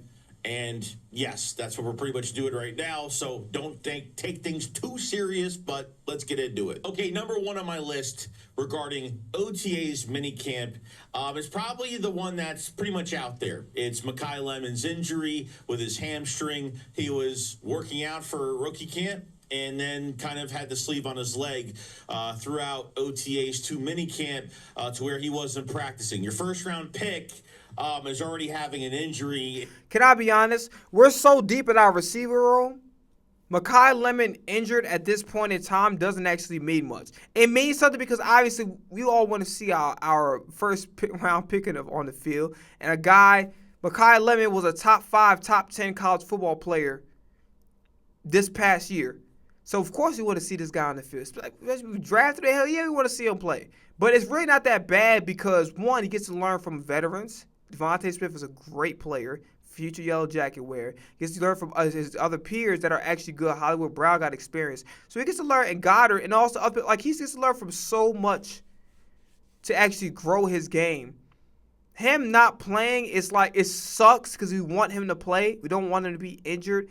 But it's like, it's not a big deal because if he don't play that much this year, we got so much fucking depth, it's not even funny. We got so much depth. So that means we'll probably have to keep more receivers than what we thought, but it's not inherently a bad thing. And I think that's a little alarming because you really don't want to see that. You really need your first-round pick in Mekhi Lemon to be an absolute impact, okay? This isn't a guy that's going to take 9 games to get back on his feet. This is a guy that has to come in day 1, okay, in the regular season and has to be impactful really since the departure of A.J. Brown. Even if a player is 95% healthy, most of the time the Eagles are... Joey, that's not realistic. That's not realistic. Day 1, that's not realistic. I expect them to do something, but it's not realistic for them to have it all figured out in their first game. Like, bro, look how long it took Kobe. Look how long it took motherfucking Jelix Hunt. You know what I'm saying? Look how long it took motherfucking and I still think he needs to do more. He needs to do more in order for the 10 to stay here long term. Nolan Smith, look how long it took for those guys to develop. You know what I'm saying? So it's like, it's not really, I understand Nolan Smith is actually a first round pick, so it's different. But what I'm saying, look how long it took fucking Jordan Davis. You know what I'm saying? So Jordan Davis actually, crazy to say, was a little bit more productive than they motherfucking Jalen Carter. And that's a crazy shit. I ain't to say Jalen Carter a scrub. Absolutely the fuck not. Jalen Carter's a generational talent. What I'm saying is, like, and by the way, I'm gonna say something controversial that's gonna rub people the wrong way. I need Jalen Carter to do more. Jalen Carter has to do more than what he's been doing. He's not doing enough for me. I'm keeping it a bean. He ain't doing enough for me. You know what I'm saying? Like, he need to play. I'm not saying he is bad. He's good, but he's good. We need to be great. We need to be comparing him to Michael Parsons, to goddamn Myles Garrett, and it's just like the potential is there, but it's not. He's not done. Like I understand that. Okay, he has to command a double team and a triple team because he is that good. But it's like he needs to be a little bit better than what he is. He's just very good right now when he needs to be great. He needs to be he needs to be John. He needs to be Warren Sapp type of good. And it's just like he's a very good player right now. But he's kind of and maybe it's because of the injury, but he's not a great player. He has potential to be a great player, but he's not. If you understand what I'm covering, you understand. But I need to see more because if you're going to pay Jalen Carter the big-ass bag, we're going to need you to get 10 sacks a year, 10.5 sacks a year. You can't be a guy that just like, okay, you're good at disrupting plays and then you draw on double teams so other guys can get opportunities. That's great. But, nigga, you're supposed to be a generational talent. We're going to need Warren Sapp, Aaron Donald type of ability. And it's not like he got the ability, but it's like it's not translated enough for me. So I think Jordan Davis probably showed me more last year from a production standpoint. And I'm not saying the numbers match it exactly, but he showed me more than Jalen Carter has done in the entire season. And that's saying a lot. I need Jalen. I'm not saying Jalen Carter has done nothing because if it wasn't for him, we don't win that Rams divisional game in the 2024 championship run. But what I'm saying is he needs to do more than what he's been doing. So far, he's just been proving he's a very good player with a ton of upside. He hasn't proved he's a great player yet. He hasn't proved he's a transcendent talent the way I would expected him to do. You know what I'm saying?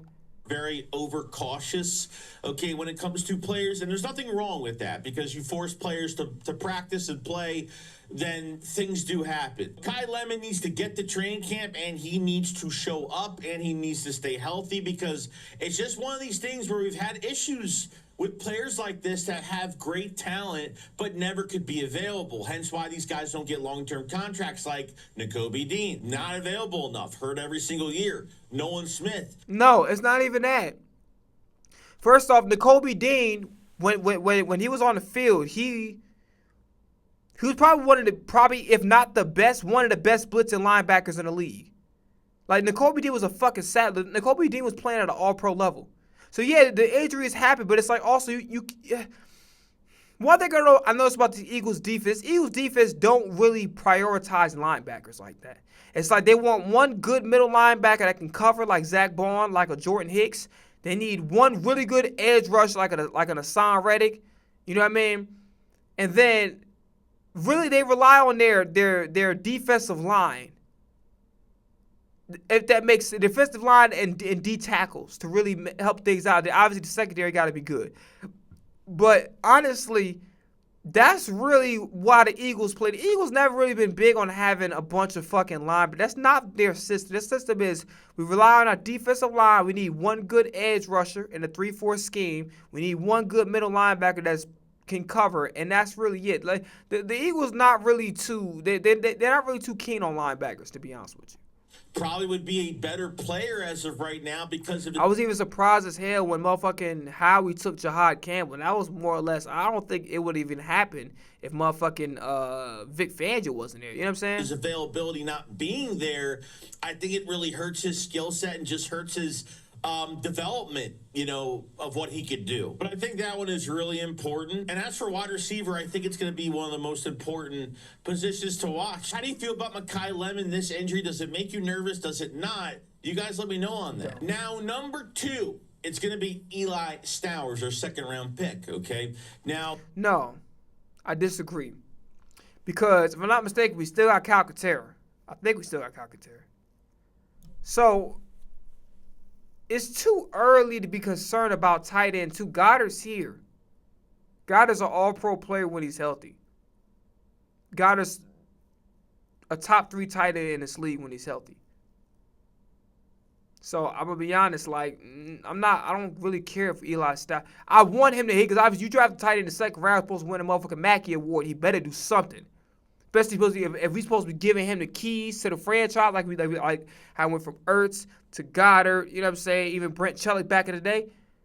Like, yo, if we gonna give you the keys to the franchise, then you better represent.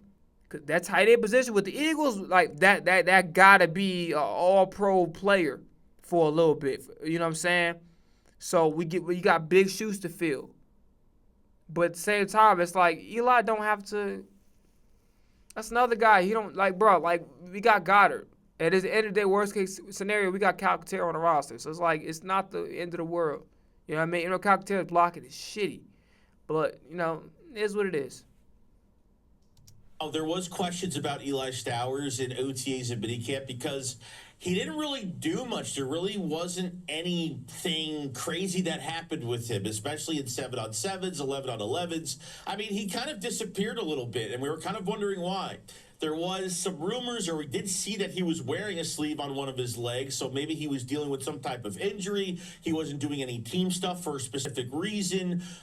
He was doing some stuff to the side. He really wasn't doing all the work with the rest of the team, and that's probably why. From a standpoint of his play, I mean, it's really good. I mean, can run routes like a wide receiver, can get separation. His biggest issue right now when he's lined up on the line trying to block, it's not great, and it wasn't looking good coming out of college. But obviously in motion and blocking off of motion, he's definitely a lot better, but he definitely needs work in that area. Goddard is passing the torch to Eli Stowers after this year, most likely. Okay, your entire group of tight ends besides Stowers are going to be free agents. So this is going to be another year where Stowers is going to be the only one on the roster. The Eagles are going to add more tight ends next year. Hoping some other guys could step up, like the undrafted free agent Daquan Wright. I really do like him. Calcaterra is getting paid under $1 million, so you know he's going to be a big cut candidate if he doesn't make it when he got re-signed this year. So really hoping that Eli Stowers takes that next big step in training camp, and by God, we really need this pick to work out very badly. Now, number 3 on my list involves the wide receivers. We're talking about the number 2 receiver because we know Mekhi Lemon will purely probably be in the slot where he will not be ignored. We know that for a fact. This video is sponsored by Prize Picks, the #1 sports pick app. Prize Picks is the best place to win entries right away. So download the on the next one. Just like Dontavian Wicks and what we've seen from him and just his growth just as an Eagle in OTAs and minicamp, and obviously the things that he said is he's getting better and learning a new offense. I know there's a lot more that goes into plays being made when you're learning a brand new system. After the A.J. Brown trade, a lot of Eagle fans are not happy with Dontavian Wicks or Hollywood Brown as the number 2 receiver, if that's going to be the case, okay? Because I think your entire receiver core is being rebuilt at this point. And because a lot of other teams around the league never had an A.J. Brown, Devontae Smith, a 1A and a 1B type receiver, it seems like everyone's almost giving up on the season or just think there's going to be a lack of productivity on the offense because you're missing that production from A.J. Brown, and I completely get that. Is it a glaring weakness right now offensively? Yes, it is. But you know, I think you're going to have more creativity with Sean Mannion. Even with Kellen Moore and Shane Steichen, there was creativity, but it was inside zone, and it was realistically 10-yard goes where you depend on those 2 receivers in A.J. Brown, Devontae Smith. Really, everyone else was ignored. You know, Dallas Goedert was ignored, but your wide receiver 3 has been ignored for a while, okay? The last 2 years, and with Steichen, just a little bit. But I feel like you're going to have more with your double tight end sets. The wide receiver 3 won't be ignored. The short passing game in open space, screen game, getting these running backs involved as dual threat backs in the passing game, outside zone runs. So if you have Unpopular opinion, Philadelphia, depending on how the Dontavian Wicks do, they might got to pick up another wide receiver too. Unless Dontavian Wicks ended up being like a 1,000-yarder, they're going to have to pick up another wide receiver too. Like probably, I would say, I think the smart thing to do would be second round. If I was Philly. Have less talent in your offense, I mean, I think you need a little bit more creativity, and I think you spread what AJ did production-wise into other positions. I feel like the Eagles won't miss a beat. So you could probably say it's a downgrade as of right now, and because we're nitpicking at OTAs and minicamp to that position entirely, yes, I mean, it's definitely down there when it comes to what we have in the building on paper. And let me tell you something, Eagle fans, a team that looks good on paper means absolutely nothing. We know this. We know this from with Brian Johnson. We know this from last year with Kevin Patullo and Nick Sirianni. They couldn't handle the play calling. I think we got to give it a chance. A few weeks into training camp, we're going to find out who's going to be that reliable number 2 to Devontae Smith. And I think it's going to work out tremendously, especially with Mekhi Lemon as the number 3. And I think we're going to be working on all cylinders. Other than that, guys, that's pretty much it. So it's really not a lot to nitpick at, to be honest with you, but it's just a few things that are definitely good things to talk about regarding certain positions, certain players that aren't practicing. If I want to add maybe a 4th that's in there, maybe it is safety, because the Eagles are depending on Marcus Epps and Michael Carter to really compete. That's where I'm really concerned at, this safety position. This one Philadelphia got to understand, right? You talk about Brian Dawkins, talk about all these great defenses of the past. You always had one really good corner. Quinyon is probably going to be the best corner we ever had. Possibly. If he catches more interceptions, watch out now. But we got a lot of shoes to fill with Latto, Shepard, Troy Vincent, and all them guys. Those guys are really good too. But they always had one really good safety, one great, kind of Malcolm Jenkins, C.J. Gardner-Johnson. They always had one great safety, dog. And they don't have none. They just got Makuba, who I don't think is good enough to be a starting safety in this league. I never did. I was like, I was willing to hear out the pick, but I'm not. I think Makuba can make plays. I don't think he's a great safety. I don't think he's good enough. I hope I'm wrong. For the sake of this team, I hope I'm wrong, but I'm not feeling Makuba. I think Makuba's an okay guy who can make plays here and there, but I don't view him as like, oh my God, this nigga, like, he deserved to be. No. But yeah, safety's probably my biggest concern. It's not necessarily the wide receivers. I think we'll be fine. It's even the backup tight end, Stowers, I'm not worried about it. We got Goddard, you know what I'm saying? And then with the wide receiver too, we got so much fucking depth at receiver, it's not even funny. And if I wanted to pick up a fucking Stephon Diggs or Deebo Samuel, hell no. You know what I'm saying? But yeah, we got options. So I'm not tripping off this at all. You know what I'm saying? But yeah, safety's a big concern. All right, we're gonna move on. There was a Karen Suzanne video that I want to watch, and it's regarding Latto. So Latto put out an album. I kind of listened to it halfway, and I kind of sounded the receiver. Hold on.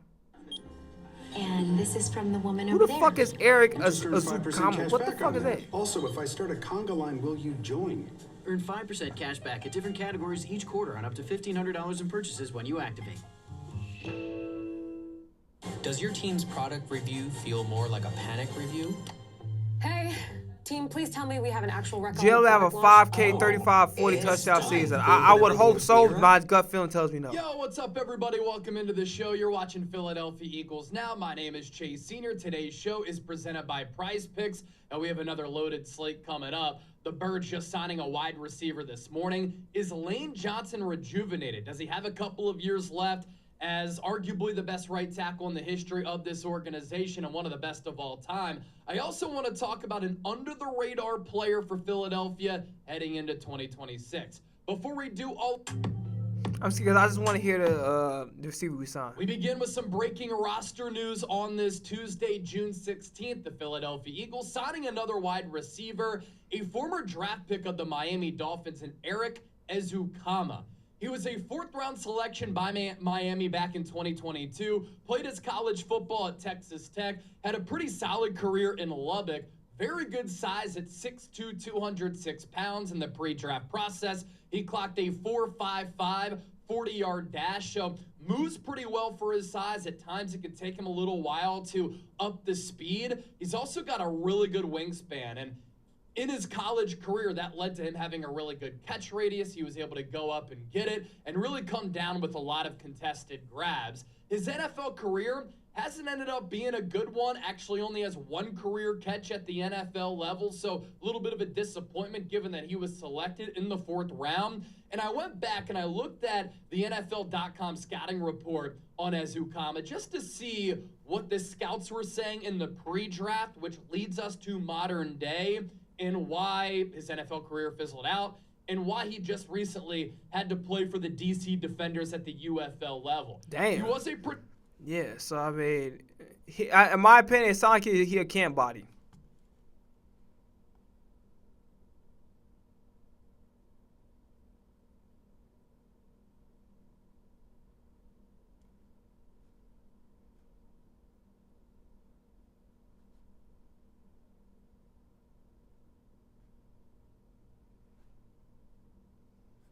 Hopefully he ends up being more than that, but most likely he's a camp body for sure. What the hell am I looking for?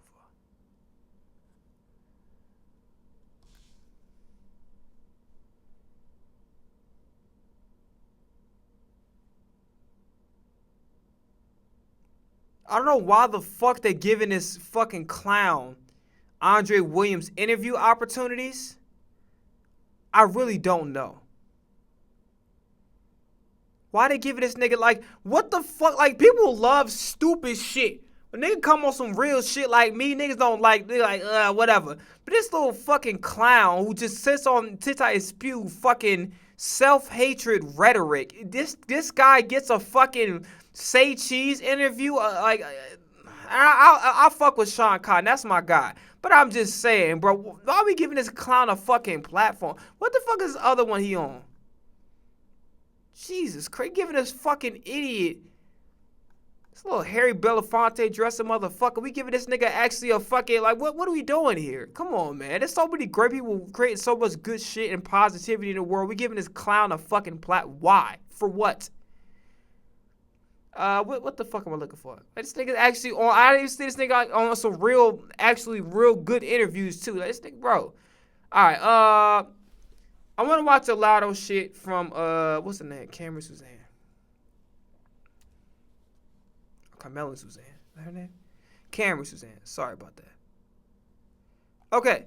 So, I watched a little bit of the Latto shit, but I want to kind of actually watch it from the beginning with y'all. Whoa. That's what we finna do. What's that? I just built a budgeting app in Base 44. Guys, Latto, introduced to many of our TV screens back in 2016. From child rapper to hit TV show to a major record deal and becoming a main rap girl right before our eyes. Her career has been nothing short of a whirlwind. But with the music came the controversy, the drama, the beefs, a controversial name change, and debates on her identity, accent, and authenticity. These conversations she's been unable to outrun. Her career has shaped up to be a consistent social commentary, while simultaneously being one of the standout rappers of this decade. And with her new album, Big Mama, she sent the internet ablaze with her pregnancy reveal and a possible retirement announcement. Retirement. At 28? She's not retiring. You want to know why she's not retiring? Because she's not, and I'm not trying to be disrespectful when I say this, okay? This is my opinion of Latto. I think Latto is a very talented rapper, but the problem is her music doesn't always reflect that.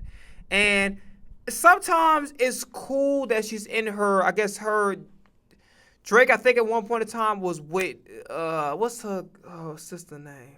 Brooklyn? I think that's her name. No, correct me if I'm wrong. But she's kind of doing this thing where she's copying Drake, and I think it doesn't always sound bad, but sometimes it gets a little irritating because it just sounds like a fucking dollar store version of Drake, the female version. It's just like you're not putting like a unique spin on it. You just basically just copy this nigga flow, just like what the Soldier Boy say, word for word, bar for bar, of a whole fucking flow.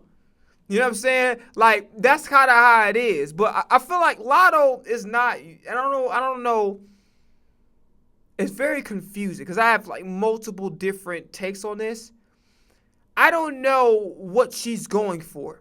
I genuinely don't. Because on one end, when I listen to her music, I feel like she's going more for virality instead of actually making great music that's going to last for generations. She's looking for a quick hitter.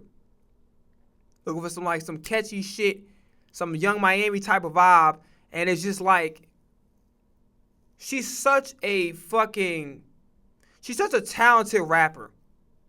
You know what I'm saying? She got on a goddamn show with Jermaine Dupri, and she won the shit. So she's talented. I'm not taking away from, but what I'm saying is, her music is not representative of her talent. Her music is actually dumbing down her abilities, if that makes sense.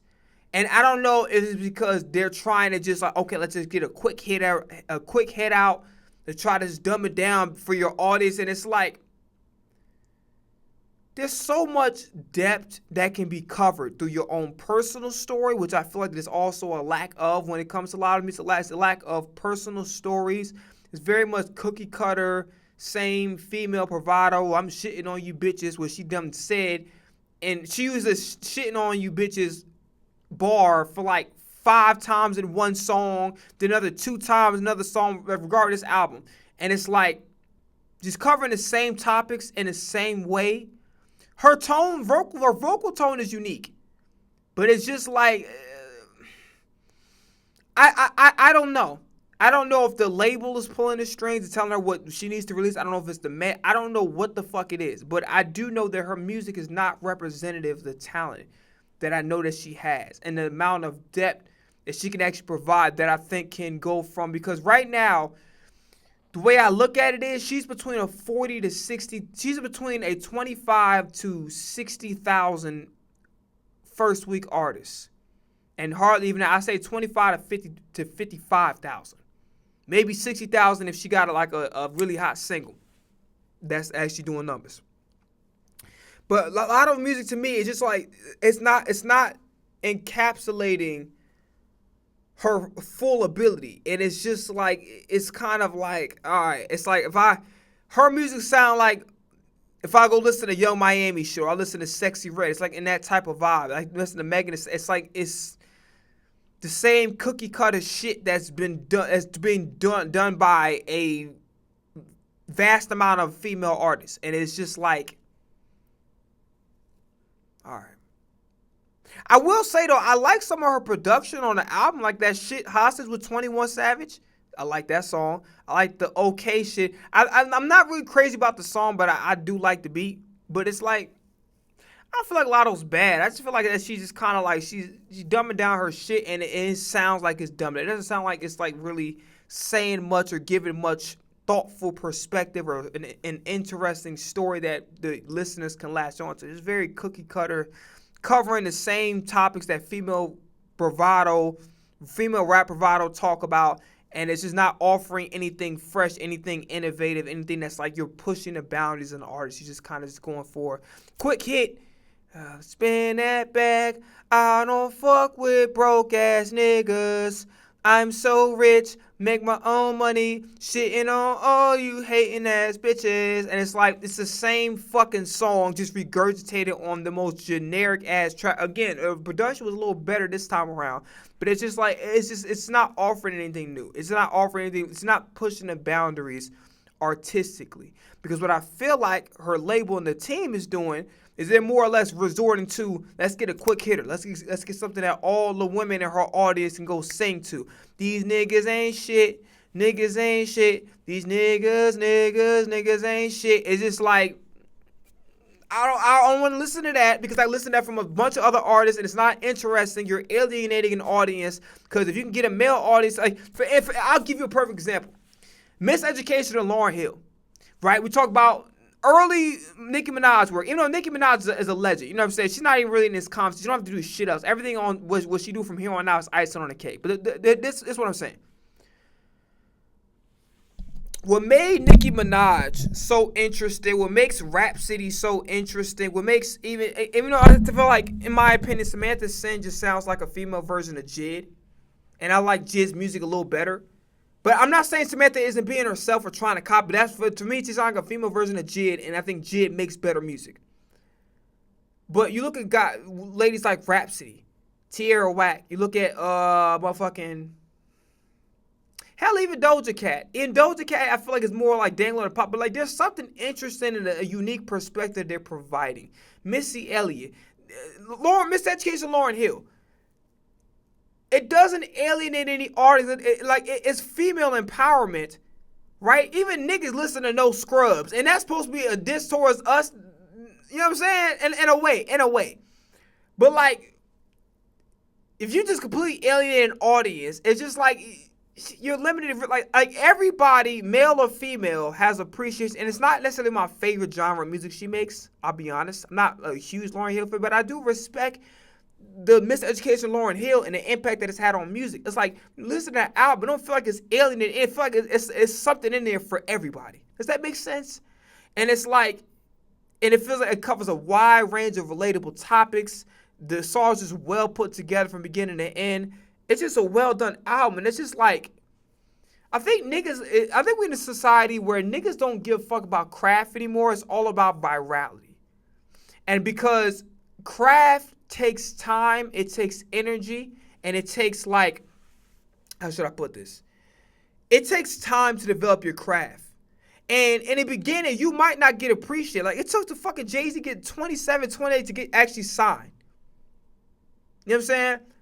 So greatness is cultivated. When 50 Cent came in right away, he had to work with Jam Master Jay. You know, he didn't jump in a club. It took him a while. And it's not to say his music back then wasn't bad, but it took a while to start, okay, let's, up the ante and let's see if we can actually get better from where we're at. And he took the instruction, and in my opinion, he created the greatest. I love the Massacre. Massacre is a classic. I think it's an overhated album too as well. I just think it might have been a little bit mistitled. And I think the R&B, not R&B, but the records for the ladies kind of threw the image off just a little bit. You know what I mean? No pun intended. But my point is this: it's just like niggas don't understand that. Like, when you work on your craft, it may not be received well by the masses right away. And hell, there might be some bumps in the roads where you don't get a concept, and you gotta sit there and you gotta think through the shit. And you gotta figure it out, and it takes time. And niggas don't have patience. A&Rs don't have patience. Managers don't have patience. The industry doesn't have patience. Sometimes the fans don't have patience. Not sometimes. Oftentimes, the fans don't have patience, and niggas is just feeling peer pressured to just put something out for the fuck's sake of put it out. When if you take your time, like I'll put it to you like this, okay? I think it was Lena, the SOS Deluxe, which she was dressed like a bug. That was to me, that was a here damn project. SOS came out, it seemed like her back was against the wall. It seemed like, we're talking about SZA, by the way. Her back was against the wall. She had something to fucking prove. I don't give a fuck what nobody say. SOS is an R&B classic. I don't give a fuck. I'll argue with any and every motherfucker. If Tank was in the motherfucking room, he had an R&B Money podcast. Like, yo, SOS is an R&B classic. 100%. Even the records that didn't get as much love, the shit is just a fucking classic project all the way around. And when I heard Summer Walker, and I love Summer Walker music, I do. Even though sometimes it alienates the men, but I like her music. I like it a lot. But to me, it felt like her recent project. I forgot what it was called. Well, I can look it up now. Let me stop being lazy. We got time. Got time, lazy ass. So when I was listening to her interview, it seemed like, yo, she was just ready to she said, yo, the only reason why y'all got this album was because my A&R told me that I had to put it out.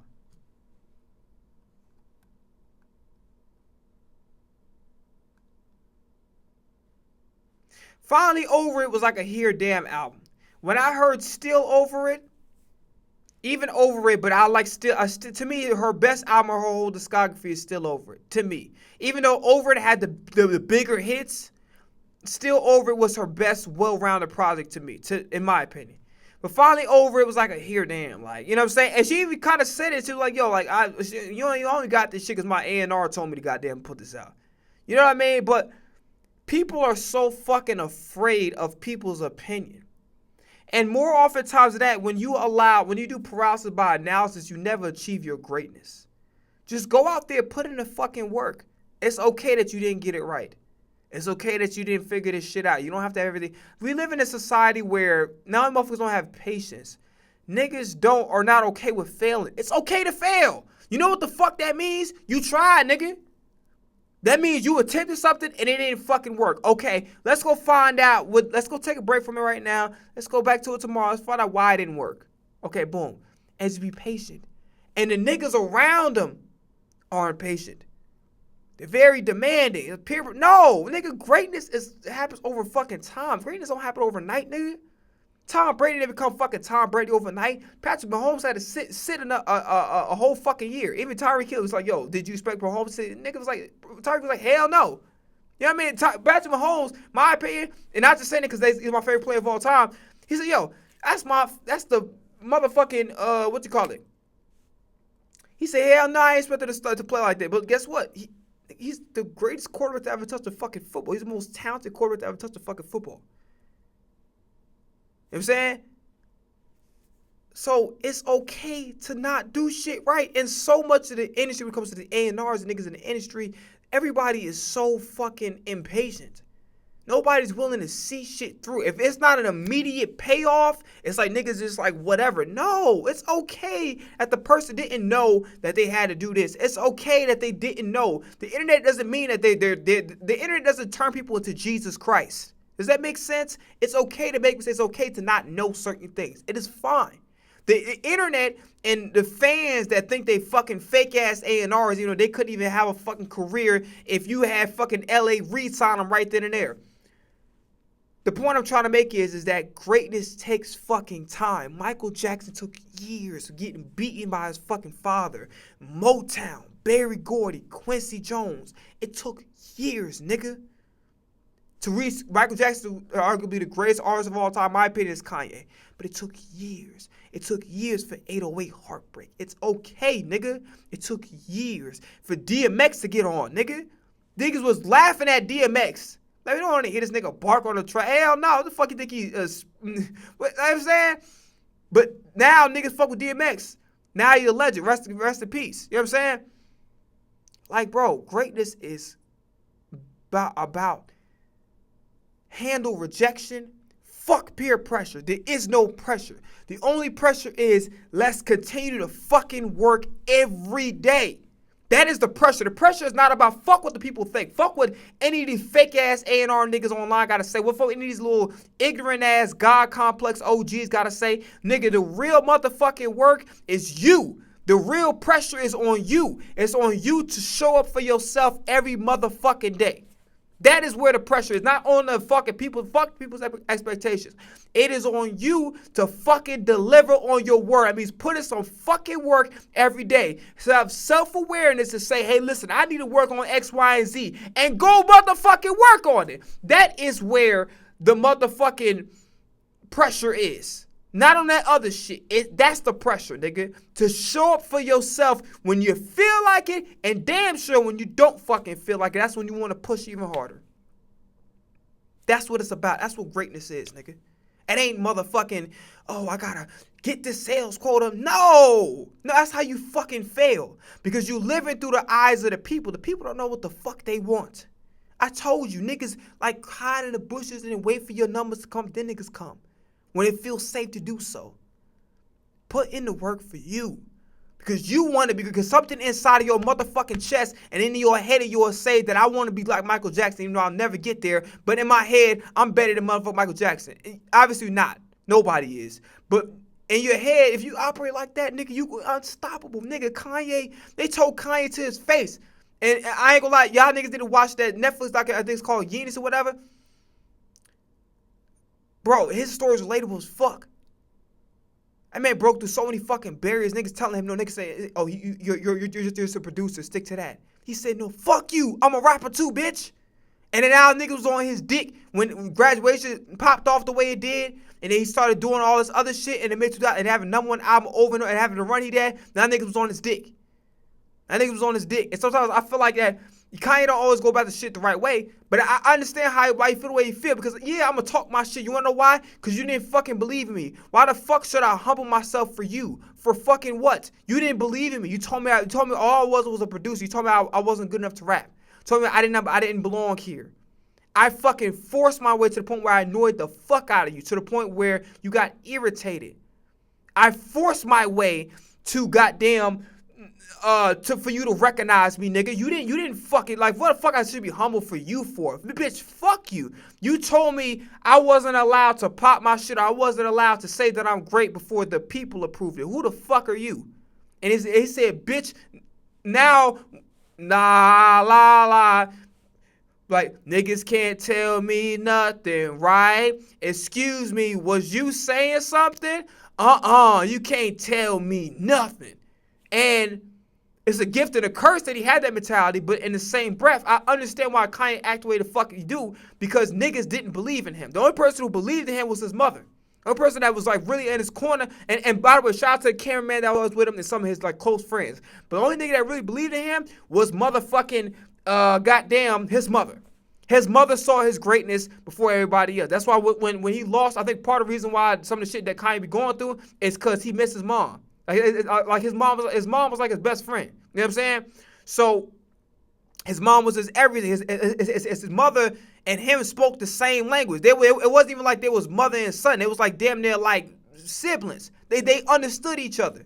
You understand what I'm saying? So it's just like, but yeah, I wasn't my long ass friend, but I don't give a fuck. It is what it is. Hold on. You trying to call that fucking tab. I bet. Her final career lap has been riddled with congratulations, discourse, frustration, and questions. Divided thoughts over her new album, music overall, and position and legacy in female rap. Is it really over? It's not. But is it? Look at these niggas up there trying to get me fucking sniped up here. Stream bullshit. Now, I used to think I was a fast typer. 65 words per minute. That's pretty good, right? Watch this. I'm gonna write the same email to... No respect, nigga, your ass a haircut fast, my nigga. I ain't gonna lie. Hey guys, it's your girl Cameron. That boy been looking like Jeff George when he was on the Colts and shit. Another video. And today we are going to be talking about Latto, her career, the trajectory, and rumors surrounding a possible retirement. Now, female rap has been my main consumption of the genre over, I would say, the last 6 or 7 years. To witness her journey since 2016 has been a roller coaster, to say the That's very crazy. To listen to only female rapper, listen to I mean, well, you know what? If you're a woman, you're gonna resonate with the people that speak your language. So I get it. I get it. And here we are now in... I love that mic so much. That motherfucking claims what's the W847 and shit like that. I love that mic. On claims, okay, because we will get into that. Not only will we be discussing some of the new project, I finally want to discuss her career, the social commentary and controversy surrounding a figure like Latto. Like, comment down below, please share your thoughts respectfully, and make sure you guys hit that subscribe button down below to get more videos like this. I also do have a Patreon where I react to albums in full length. I will be reacting to this album in full over there, so the link is in the description. So, without further ado, let's get right into the video. Let's go. So let's discuss the journey to put everything on the table and into context first and foremost. Latto, or Alyssa Stevens, is a 27-year-old rapper, Ohio-born and Georgia-raised. I know I shouldn't talk because I call myself Bruce Leroy, but if you think about it, the last name is Lee, Antonio Lee. That's kind of like, it ain't too far off. You know what I mean? Like, but I'll go from Alyssa to Latto is interesting. Now, Latto began rapping in childhood, about 10 years old to be exact, leaving her interest in drag racing, yes, drag racing, to pursue music fully. Performing around ATL at birthday parties, school gyms, festivals, doing the groundwork pre-social media. Now, for many, her main introduction was on our TV screens back in 2016. The Rap Game, airing on Lifetime every single Friday. It was a boot camp for child rappers with a prize at the end. Now, Jermaine Dupri was one of the executive producers of the show, and he has a specialty in discovering kid artists. For instance, Criss Cross and Bow Wow. So he was essentially using the show to look for the next child teen rapping sensation. This would go on to give Latto a platform as she became the show's very first winner. She took it home, a cash prize from Lifetime, but also a record deal with Jermaine Dupri's label, So So Def. We would later find out she never signed that So So Def recording contract. Some people off rip thought this was career suicide. How are you going to turn down Jermaine Dupri? But what people don't fully understand is when you do shows like this, the Lifetime entity or the network entity is separate from, let's say, the label that's the vessel. So she still did have some contractual obligations with Lifetime, which is why you would see her appear in subsequent seasons. But she never signed with Jermaine Dupri. Her reasoning, the deal was just not compelling enough. They were not fronting enough cash, and she was able to really ride the wave, the independence. So in offering me a deal, right after I'm off a hit TV show, mind you, I win a lot of money when I win the show, regardless if I sign or anything. That's from Lifetime. I had already built a fan base, a strong social media following. I'm already booking shows. You know what I'm saying? I'm already here. So in order for me to take a deal, it needs to be here. Some found this cocky or a bad bet, while others saw it inspirationally. No, it made the most sense. I generally don't think.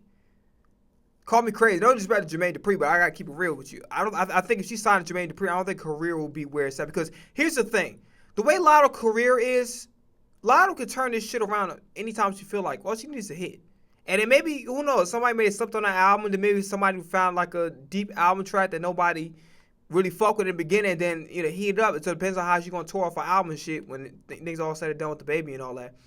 But yeah, she's basically in a position where she can kind of control her own fate, if it makes sense. I'm gonna keep it a bean. She can control her own fate if she wants. Like she's really one hit away from being plastered all over everybody's For You page. That's really it. Like I'm gonna be like she's in a great position now in the industry where she kind of like her music is gonna be the deciding fate of how far she's gonna go. You know what I mean, or not go. You feel what I'm saying? So I think it was the best. It was a great decision for her because she knew her value. She's like, yo, I could build this shit up on my own. So you need to take me to give me a deal where I could do more than what I'm doing, or this is, she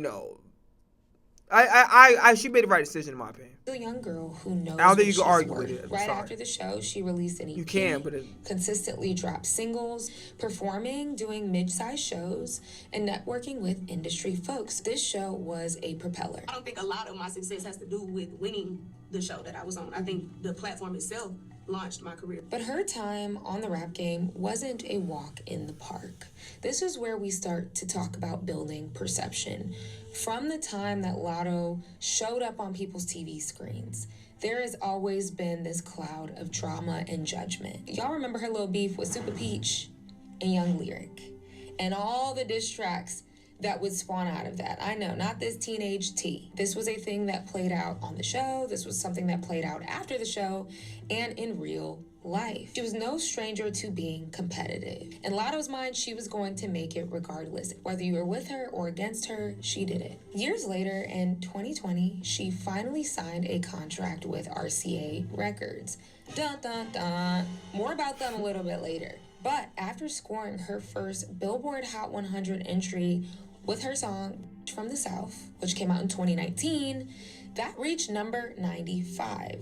Now, that's not the largest number, but for an independent artist who's been hustling, that was something. That was the validation she needed. Most motherfuckers don't even chart. You chart as an independent artist, nigga. Every label is gonna be like you got a bidding war, straight up. You chart as an independent. You get on the charts as an independent artist. No label back end, nigga. You in a bidding war automatic. We're talking about millions of dollars, nigga. Think about Roxanne. Like, come on now. She was on that commercial verge of success. So RCA hopped on board and they really took it off. The budget was upped. The vision was starting to be laid out. And from here, she'd start landing collaborations with prominent rappers. She was a part of the XXL freshman class of 2020. And she finally dropped... Yo, the 2020 class is so fucking slept on, bro. It's so slept. It was a lot of NLE Chopper, Polo G, her, Lil TJ. You know what I'm saying? Like, it was a lot of good people. Rod Wave, come on now. Jack Harlow. Well. So her career a lot of good people on there. Was during the pandemic. So that itself was probably already a challenge. I mean, we talk about the 2016 is the Holy Grail. Nah, this is hip hop artist, and her biggest break finally came with her pop rap hit Big Energy, climbing to number 3 on the Billboard Hot 100. Now, this song was everywhere all at once. Commercials. They were licensing it for the NBA, for the NFL. I mean, this song was a commercial smash. And it was... I gotta keep it a bean. I don't like this song. And here's the reason why. This is what I'm tired of in this generation specifically. When they sample songs, it used to be a time like, nigga, let's throw back Kanye West and that, right? There's nothing wrong with kind of doing a remix to a song. But if you're gonna do a remix and rap over the beat, just do that. But I think the producers a lot of times shout out to 808 Mello. He different. I ain't really talking about him. People like him. But niggas don't really go out their way to flip a sample anymore. Niggas don't find intricate ways to kind of have a different interesting spin on a popular. Niggas just basically just rap over just do a remix. You know what I'm saying? And it's that's not great. If you sample some shit, that means I'm taking something that sound like one thing and I'm making it sound completely different to the style, right? Through the Wire don't sound nothing like the fucking original Chaka Khan song. You feel what I'm saying? It was well done.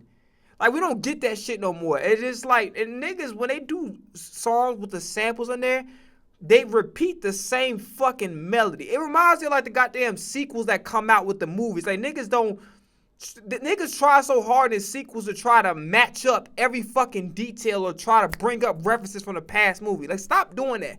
The second movie gotta be its own separate shit. Stop trying to goddamn going so hard to reference the same shit that happened. Let the first movie be the first, but let the second movie be something different, right? It's the second movie is like, okay, the same characters, but it's a different chapter. You feel what I'm saying?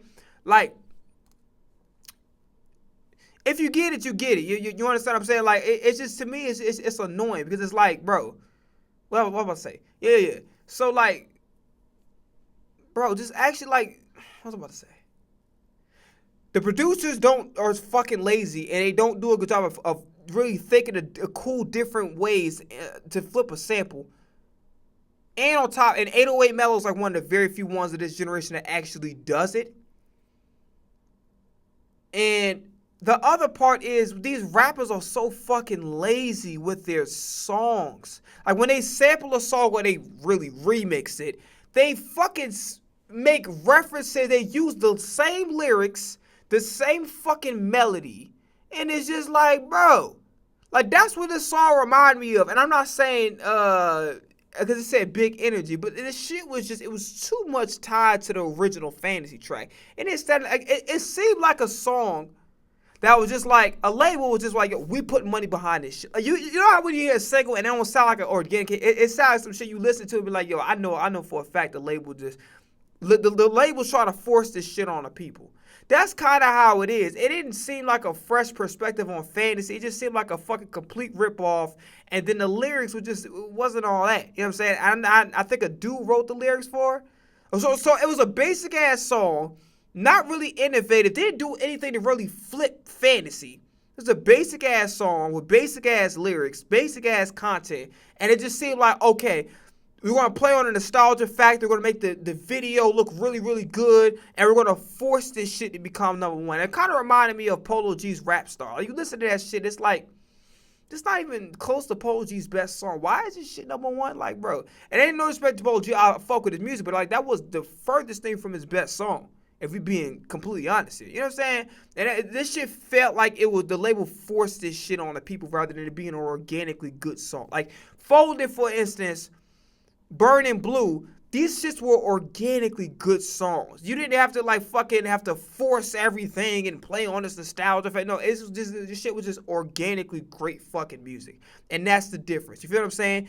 SOS, great music. Kill Bill, I wasn't too crazy about that song, but people liked it. You know what I mean? But these are songs that people fuck with. Not just like, oh yeah, I'm gonna play on the nostalgia factor. And that's because sometimes I fuck with Jack Harlow, but sometimes that's what annoying the fuck out of me about, like, a lot of his music. Like, some of his music, especially like the one that be like his radio hits or like his lead singles coming into an album, he be trying so fucking hard to try to force a hit. It's like, yo, let me get Fergie for First Class and repeat the same fucking First Class as the hook. Maybe, oh, fuck it, I'm not even gonna have a hook. I'm gonna have the fucking sample be the hook. Like, that shit is just so fucking annoying. I'm not gonna lie. It irritates the fuck out of me. When the artist or the producer or both don't show enough innovativeness to really flip it into something that's different and something, a fresh perspective. It annoys the fuck out of me. Truly the icing on the cake when Mariah Carey hopped on the official remix in 2022. So you guys see how everything started to compile. She was showing she also had commercial appeal, that she could bring in the big bucks. And for female rappers, which was having this surgence at the time, I think there was questions about the commercial appeal, the marketability. She continued to ride that pop wave with other songs like Lottery and 7 with Jungkook. She was the feature on the song. And by the way, this is another soapbox I hate. I hate fucking K-pop collaborates with rappers. Why do I say this shit? Because it never feels organic. It felt like the label said, hey, you need to work with this person. Hey, you need to work, like, when you do something from a different culture, nigga, you gotta be, I want you to live in that motherfucker. I want you to talk with it. I want you to goddamn, you know how motherfucking Jackie Chan and Chris Tucker, they went over to the spot, even though it was in LA technically, but it was like, Chan, I wanted that greasy ass shit. Like, and then he told him what the name of the food was. Like, that's a real collaboration. Is like two motherfuckers meeting each other's cultures and like, yo, you get an understanding of my world and I get an understanding of your world. Not just us just throwing each other on a fucking song and calling it a day. To me, one thing I hate about this generation is the crossover collaboration. This shit, it feels forced as fuck, and the songs are never good. The songs are never. It just feel like a fuck. It just feel everything just feel out of place. Like you fucking try to force. You try to complete a puzzle, but you took two different sets of puzzles and you try to make into one picture. It never worked. I fucking hate the K-pop collaboration with the raps. I never liked them. Reached #1 on the Billboard Hot 100. She did try to continue to go that pop route, but I think very quickly she realized I don't necessarily have to do that. I can sprinkle those moments in on my album, but I do not need to center my career on creating these pop styled record. Now we know that female rap discourse and the whole debate of changing the guards was very prevalent. You know, the pipeline from Lil Kim to Nicki Minaj, from Nicki Minaj to Cardi B, and the female rap influx that we would see in the late 2010s and the early 2020s. Latto's interesting because she didn't quite have the same charting power or consistency like Cardi, Meg, and even later a Glorilla, but Latto was putting her bid in as a new possible Supreme. She has the hunger. We've seen her storyline. Storyline is strong. Yes, I've been working for this, and here's the proof. So she also had that working for her as well. But it did not come without its discourse. Let's talk about the hiccups. Questions of authenticity, and first on the docket, her identity. Let's talk about it. So in the context of Latto, we cannot not talk about the name. Before she was Latto, she was Miss Latto. Was this reclamation or was this disrespectful and tone deaf? Here's the issue.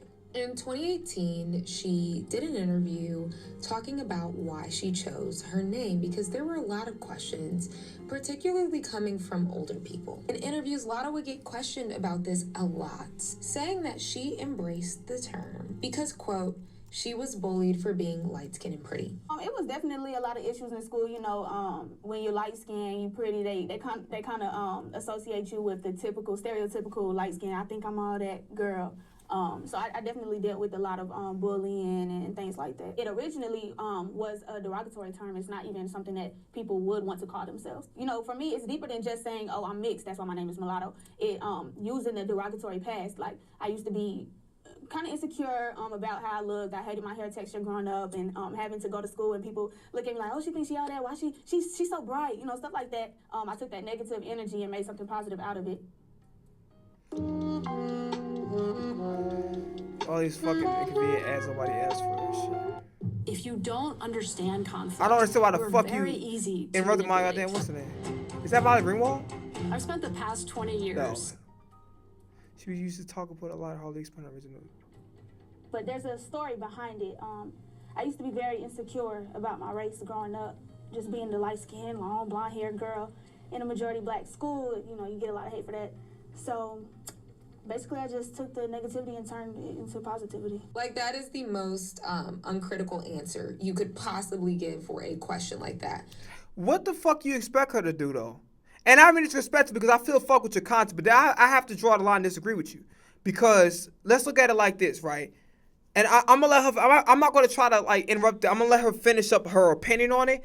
But my thing is this: what kind of in-depth answer was you getting out of it? That sounded pretty clear to me, right? Like, okay, she took something, a name that you know was commonly associated with a slur being to light-skinned people. I'm one of them, and turned it into like, yo, that's my positive, right? So I'm gonna let her finish this up, but it's just like. I have to disagree with you on that because what kind of fucking answer do you expect? She's a teenager. It hardly, if that. Like you expected the guy to goddamn give you an answer like she Albert Einstein. I don't get it. I'm kind of confused. We're talking about a racially charged term. Let's peel back some layers here. It's a derogatory term used to describe someone who is half black, half white, gaining prominence after the Atlantic slave trade had began. There have been debates if mixed people themselves find this offensive. The word's etymology believed to be rooted in the Latin word for mule. Biracials, fine. Mulatto is not fine. If someone was like, you're a mulatto, I would be like, that's not appropriate. Can I be honest with you? Like, I ain't finna hold you. I'ma just say this as a light-skinned individual. I could say this, and I don't give a fuck who get mad at it. And I really don't give a fuck. I'm gonna keep it a bean. The fuck is hoe? Nigga, who you calling a hoe, nigga? Oh, thank you, Hot. That was better. What the fuck? That shit was crazy. Call me a hoe. That's insane, boy. I was about to get to cooking, motherfucker. I was about to put your ass in a deep fryer with and throw a whole bag of essence on that motherfucker. What's going on with you? Yeah. So let me get to my point real quick, okay? Let's be honest. Number one, if somebody would have called me that, I'd be like, bruh, like, why did you call me that first and foremost? I couldn't even get mad because let's put it like this. Even though this is an offensive term, who the fuck even thinks to say some shit like that in the grand year of 2026? You feel what I'm saying? Nobody thinks to say that shit. Also, let's keep it a bean. Let's round this conversation out, right? Because technically, if you really wanted to go the route of, a light-skinned person can't use the word mulatto or try to shorten up whatever the case may be, they can't use that for, let's just say, for our own sanctity is not the word I'm looking for. Basically, we can't use it for ourselves. We can't use the slur for ourselves and kind of flip it. Then that means, by your logic, if we're going by your logic, black people can't say nigga. If we go, let's keep it a bean now. Black people can't say nigga because obviously that the N word is a negative stigma with the ER, right? And it was used to humiliate black people. It was used to dehumanize us, right? So then by that definition, we can't use the word nigga because of the fact that it was used in a negative connotation. Then we're not allowed to go flip it and use it with each other. Do you see how that logic don't make any fucking sense? Because then if you're gonna say, okay, Latto can't use that word, even though technically it's a slur on herself, then we can't call each other nigga. We can't use that word because of the ER and the implications of that word and what it was used to degrade black people and dehumanize. Then we can't. Then you understand how that logic don't make any sense? And on top of that, I ain't finna hold you. These niggas up here that's on here, they dragging the shit out of this. The cop like, if someone called me mulatto, I think I would break down. Like, I honestly, keep it in a bean. I'd be like, nigga, like, what the fuck? You think you like what do you come from, like the 1650 or something like that, bro? We in 2026. Why are you using that word to try to insult me? You know what I'm saying? Like, if you call me an Oreo or a mixed breed, I'm like, all right, now I can't even. If somebody call me mulatto, my first instinct wouldn't even be to slap the shit out of it. It'd be more like, why the fuck you even using that word anyway? Like, bro, you goddamn use all them goddamn syllables and shit. You probably can't even define what the fuck that word mean. I wouldn't even get mad. Like, I'm gonna keep it a bean. I wouldn't get mad. I'd be like, yo, out of all the motherfucking words in the dictionary, you could have used this. You could have called me an Oreo. You could have called me a half-breed. You use that mulatto, like a long-ass 3-syllable shit that you probably can't even define the fucking word, that you probably don't even know the origins of that word. You know what I'm saying? So it's like, I wouldn't even feel, I'd be like, yo, bro, your ass a clown. Get the fuck out of my face, bro. Then if you stay in my face, then I might slap the shit out you. But in general, I would look at your ass and probably laugh at you, nigga. I wouldn't even take you seriously. Like, that is. Yeah, what's going on? SRC, if you still in here, what's going on? I had to get off that rant real quick. It seems a bit antiquated to me. It seems like it doesn't really apply anymore. And I remember finding out, like, somehow in like school or some like community something that it was like not a cool word, like that it derived from the word mule, and it was like it was an offensive word. However, her audience is majority black, and when that term is racially charged, and the part about it that is tainted, that is the racial taunt, is the blackness, you should expect your black fans to have an opinion on a term like that. And it's a slur against people that are light-skinned. Like Cameron, respectfully, I love your content, but here, you don't know what, like, no disrespect, I think you're driving this point from an emotional standpoint than from a logical standpoint. So the slur is against her. It's against her. The same way, nigga, which we turn into our slang for ourselves, was actually deemed derogatory. It's the same fucking concept. It's not any different. So you can't then go say, okay, black people can say nigga, and I'm okay with that, and then go demonize Latto for using that word, which is a slur against people that look like her. So that means if she's okay with using that slur on the basis of okay, she has self-hatred, which I don't think she does, then it was like, but and you look at that from a different type of lens. Like, she looking at it as like, oh, I'm trying to be creative and shit. You looking at it from a lens of like, you scolded her like she's like a goddamn 40, 50-year-old who's into history. Like, it ain't even that. I don't think none of the shit you talking about, they ain't even pop in her mind like that. It's just more or less like, okay, I got a crazy idea. Let me just turn a slur that's normally used for me and flip it into something positive, and flip it into it's like a cool ass name. You thinking about it way too fucking deeply, and I can almost guarantee she wasn't even on that time. Be offended by it.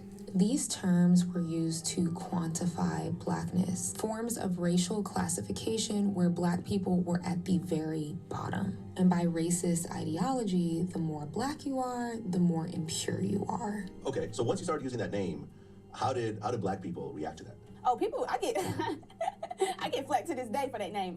Like when I do shows and there's like older people in the crowd that kind of are more aware of the term. They even used to come up to my parents like, how dare you let her call herself this, you know what I'm saying? But for me, it's not that deep. It's me embracing who I am. Shoulders, I don't even care to explain it to people. You wouldn't understand it because you don't live that. There's absolute nuance to this, social nuance. But that's not to say that biracial people, especially in America, do not face racism and anti-blackness. But she fell short with this because of the colorism convo. When you center a topic like that. Oh my God, Cameron, I'm trying not to go overboard because I actually fuck with your content, but you're looking at this from a lens that makes absolutely no fucking logical sense whatsoever. You're looking at this like she intentionally went out to go do some shit that was evil or malicious. There was no malice in her intention. It was literally like, okay, I took a slur that's normally a slur towards people that are me, that are biracial, and I flipped it into a cool name. That's literally it. You're trying to do this fucking history of the West Indies and the triangular slave trade, and it's nothing to fucking do with that. Absolutely nothing.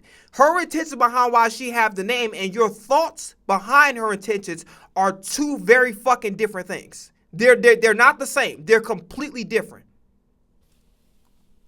And you start to reduce it down to, I wanted to reclaim this term because I was teased in school for being light-skinned and pretty. And you go to a predominantly black school. We have to unpack colorism and why that even comes into play. You fall short with even understanding why light skin has been used as social currency in the black community. She's a fucking kid.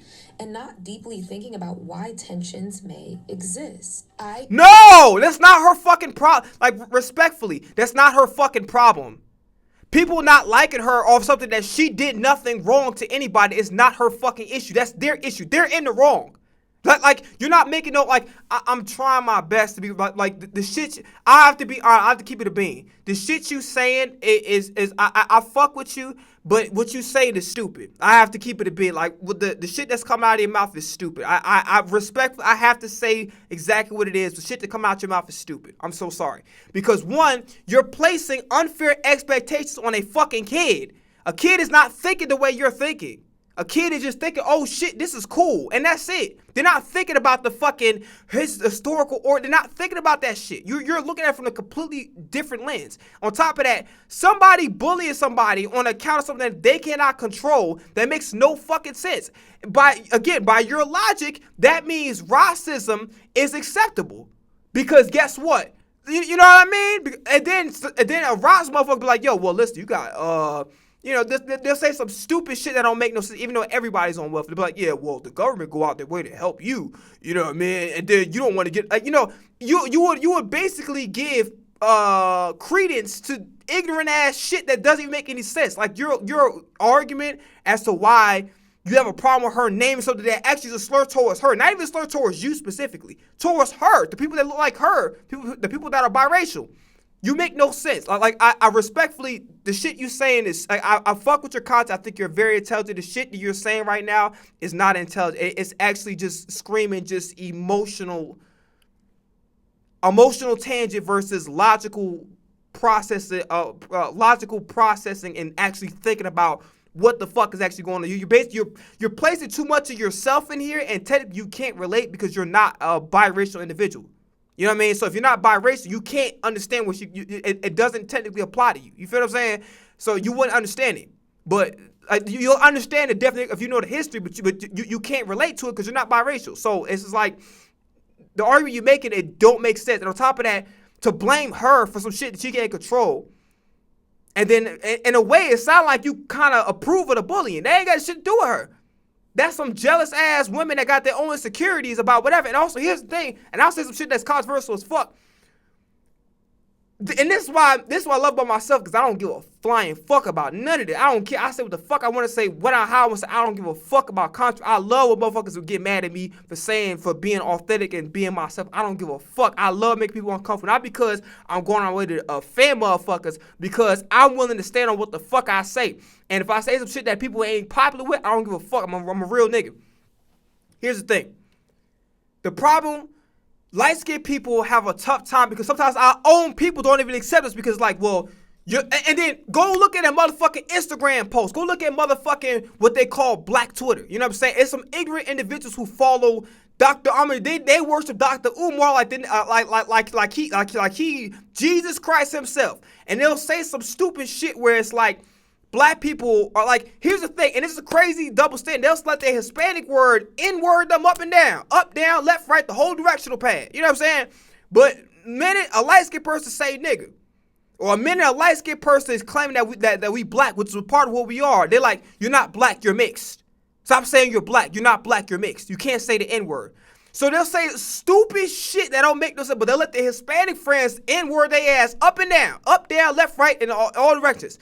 There's been discourse on the internet about how Logic can't say the N-word. Meanwhile, Myron doing actual self-hatred shit. And y'all don't question that. Don't question him saying the N-word. Andre Williams, that little clown-ass nigga that be on TikTok. Self-hatred bullshit. You don't say nothing about that, about revoking his N-word pass. So the reality situation is some of our people, some of our black people have a problem with light-skinned people and feel like that we're not black. You understand what I'm saying? And they got hang-ups, right? And then they say stupid-ass shit about interracial marriages like it has any fucking real merit. Like, it's funny as hell when the Shannon Sharp situation happened, the shit wasn't even about the fact that he got, allegedly, I'm saying a barbershop talk so you niggas don't sue me. In my opinion, I think she lied. And if you ask me, I think the girl lied. But here's the thing. It was not even focused on the fact that, what she said can't be true. My opinion, not facts. My opinion, allegedly, is not true. They was worried about, which one thing is, okay, why you wears best with a young girl? Okay, that's, you stay on, whatever. I'm not even addressing that. But here's the thing. They was like, well, see, you should listen to Monique when she said avoiding them white girls. Listen to Cat Williams. It's like, yo, who gives a fuck about who date who? Why did it fucking matter? And it's like, it's a certain group of our black people that give a fuck too much about who dating who. They date, oh, you never had a black girlfriend, so that means you must don't like black girls. It must mean that you don't like minding your own fucking business. Who gives a fuck who date who? It don't fucking matter. Son, who you date does not mean, just because I only date white women don't mean I don't like black women. This because it just happened to it's happened to my preference or whatever the case may be. It's not like, now, if I'm using my preference and I'm putting the side down, like if I'm dating a bunch of white women because I happen to like them, and I'm saying, yo, fuck that one, then, okay, I'm in the wrong. You know what I'm saying? You have 5 minutes. Okay, no problem. There's somebody waiting. All right, cool. Yeah. So, this is what I'm saying, right? Bottom line is this. So, what the fuck I was trying to say? I lost my train of thought. So, I lost my train of motherfucking thought. I was discussing about the fucking hypocrisy. I forgot what the fuck I was trying to say. I don't remember what I was trying to say, dog. Shit. Motherfucker. But yeah, the interracial couple shit. As long as if I'm dating who I want to date, and I say, yo, fuck black with fuck whoever, whatever race, then I'm in the wrong, because you can date who the fuck you want to date, just don't put somebody else down because you happen to not want to be romantically involved with them. That's your business.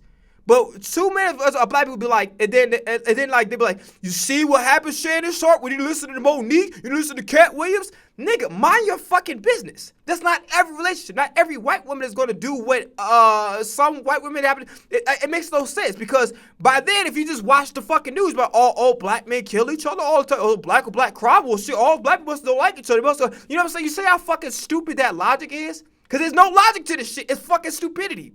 So one thing we gotta do, we gotta stop trying to goddamn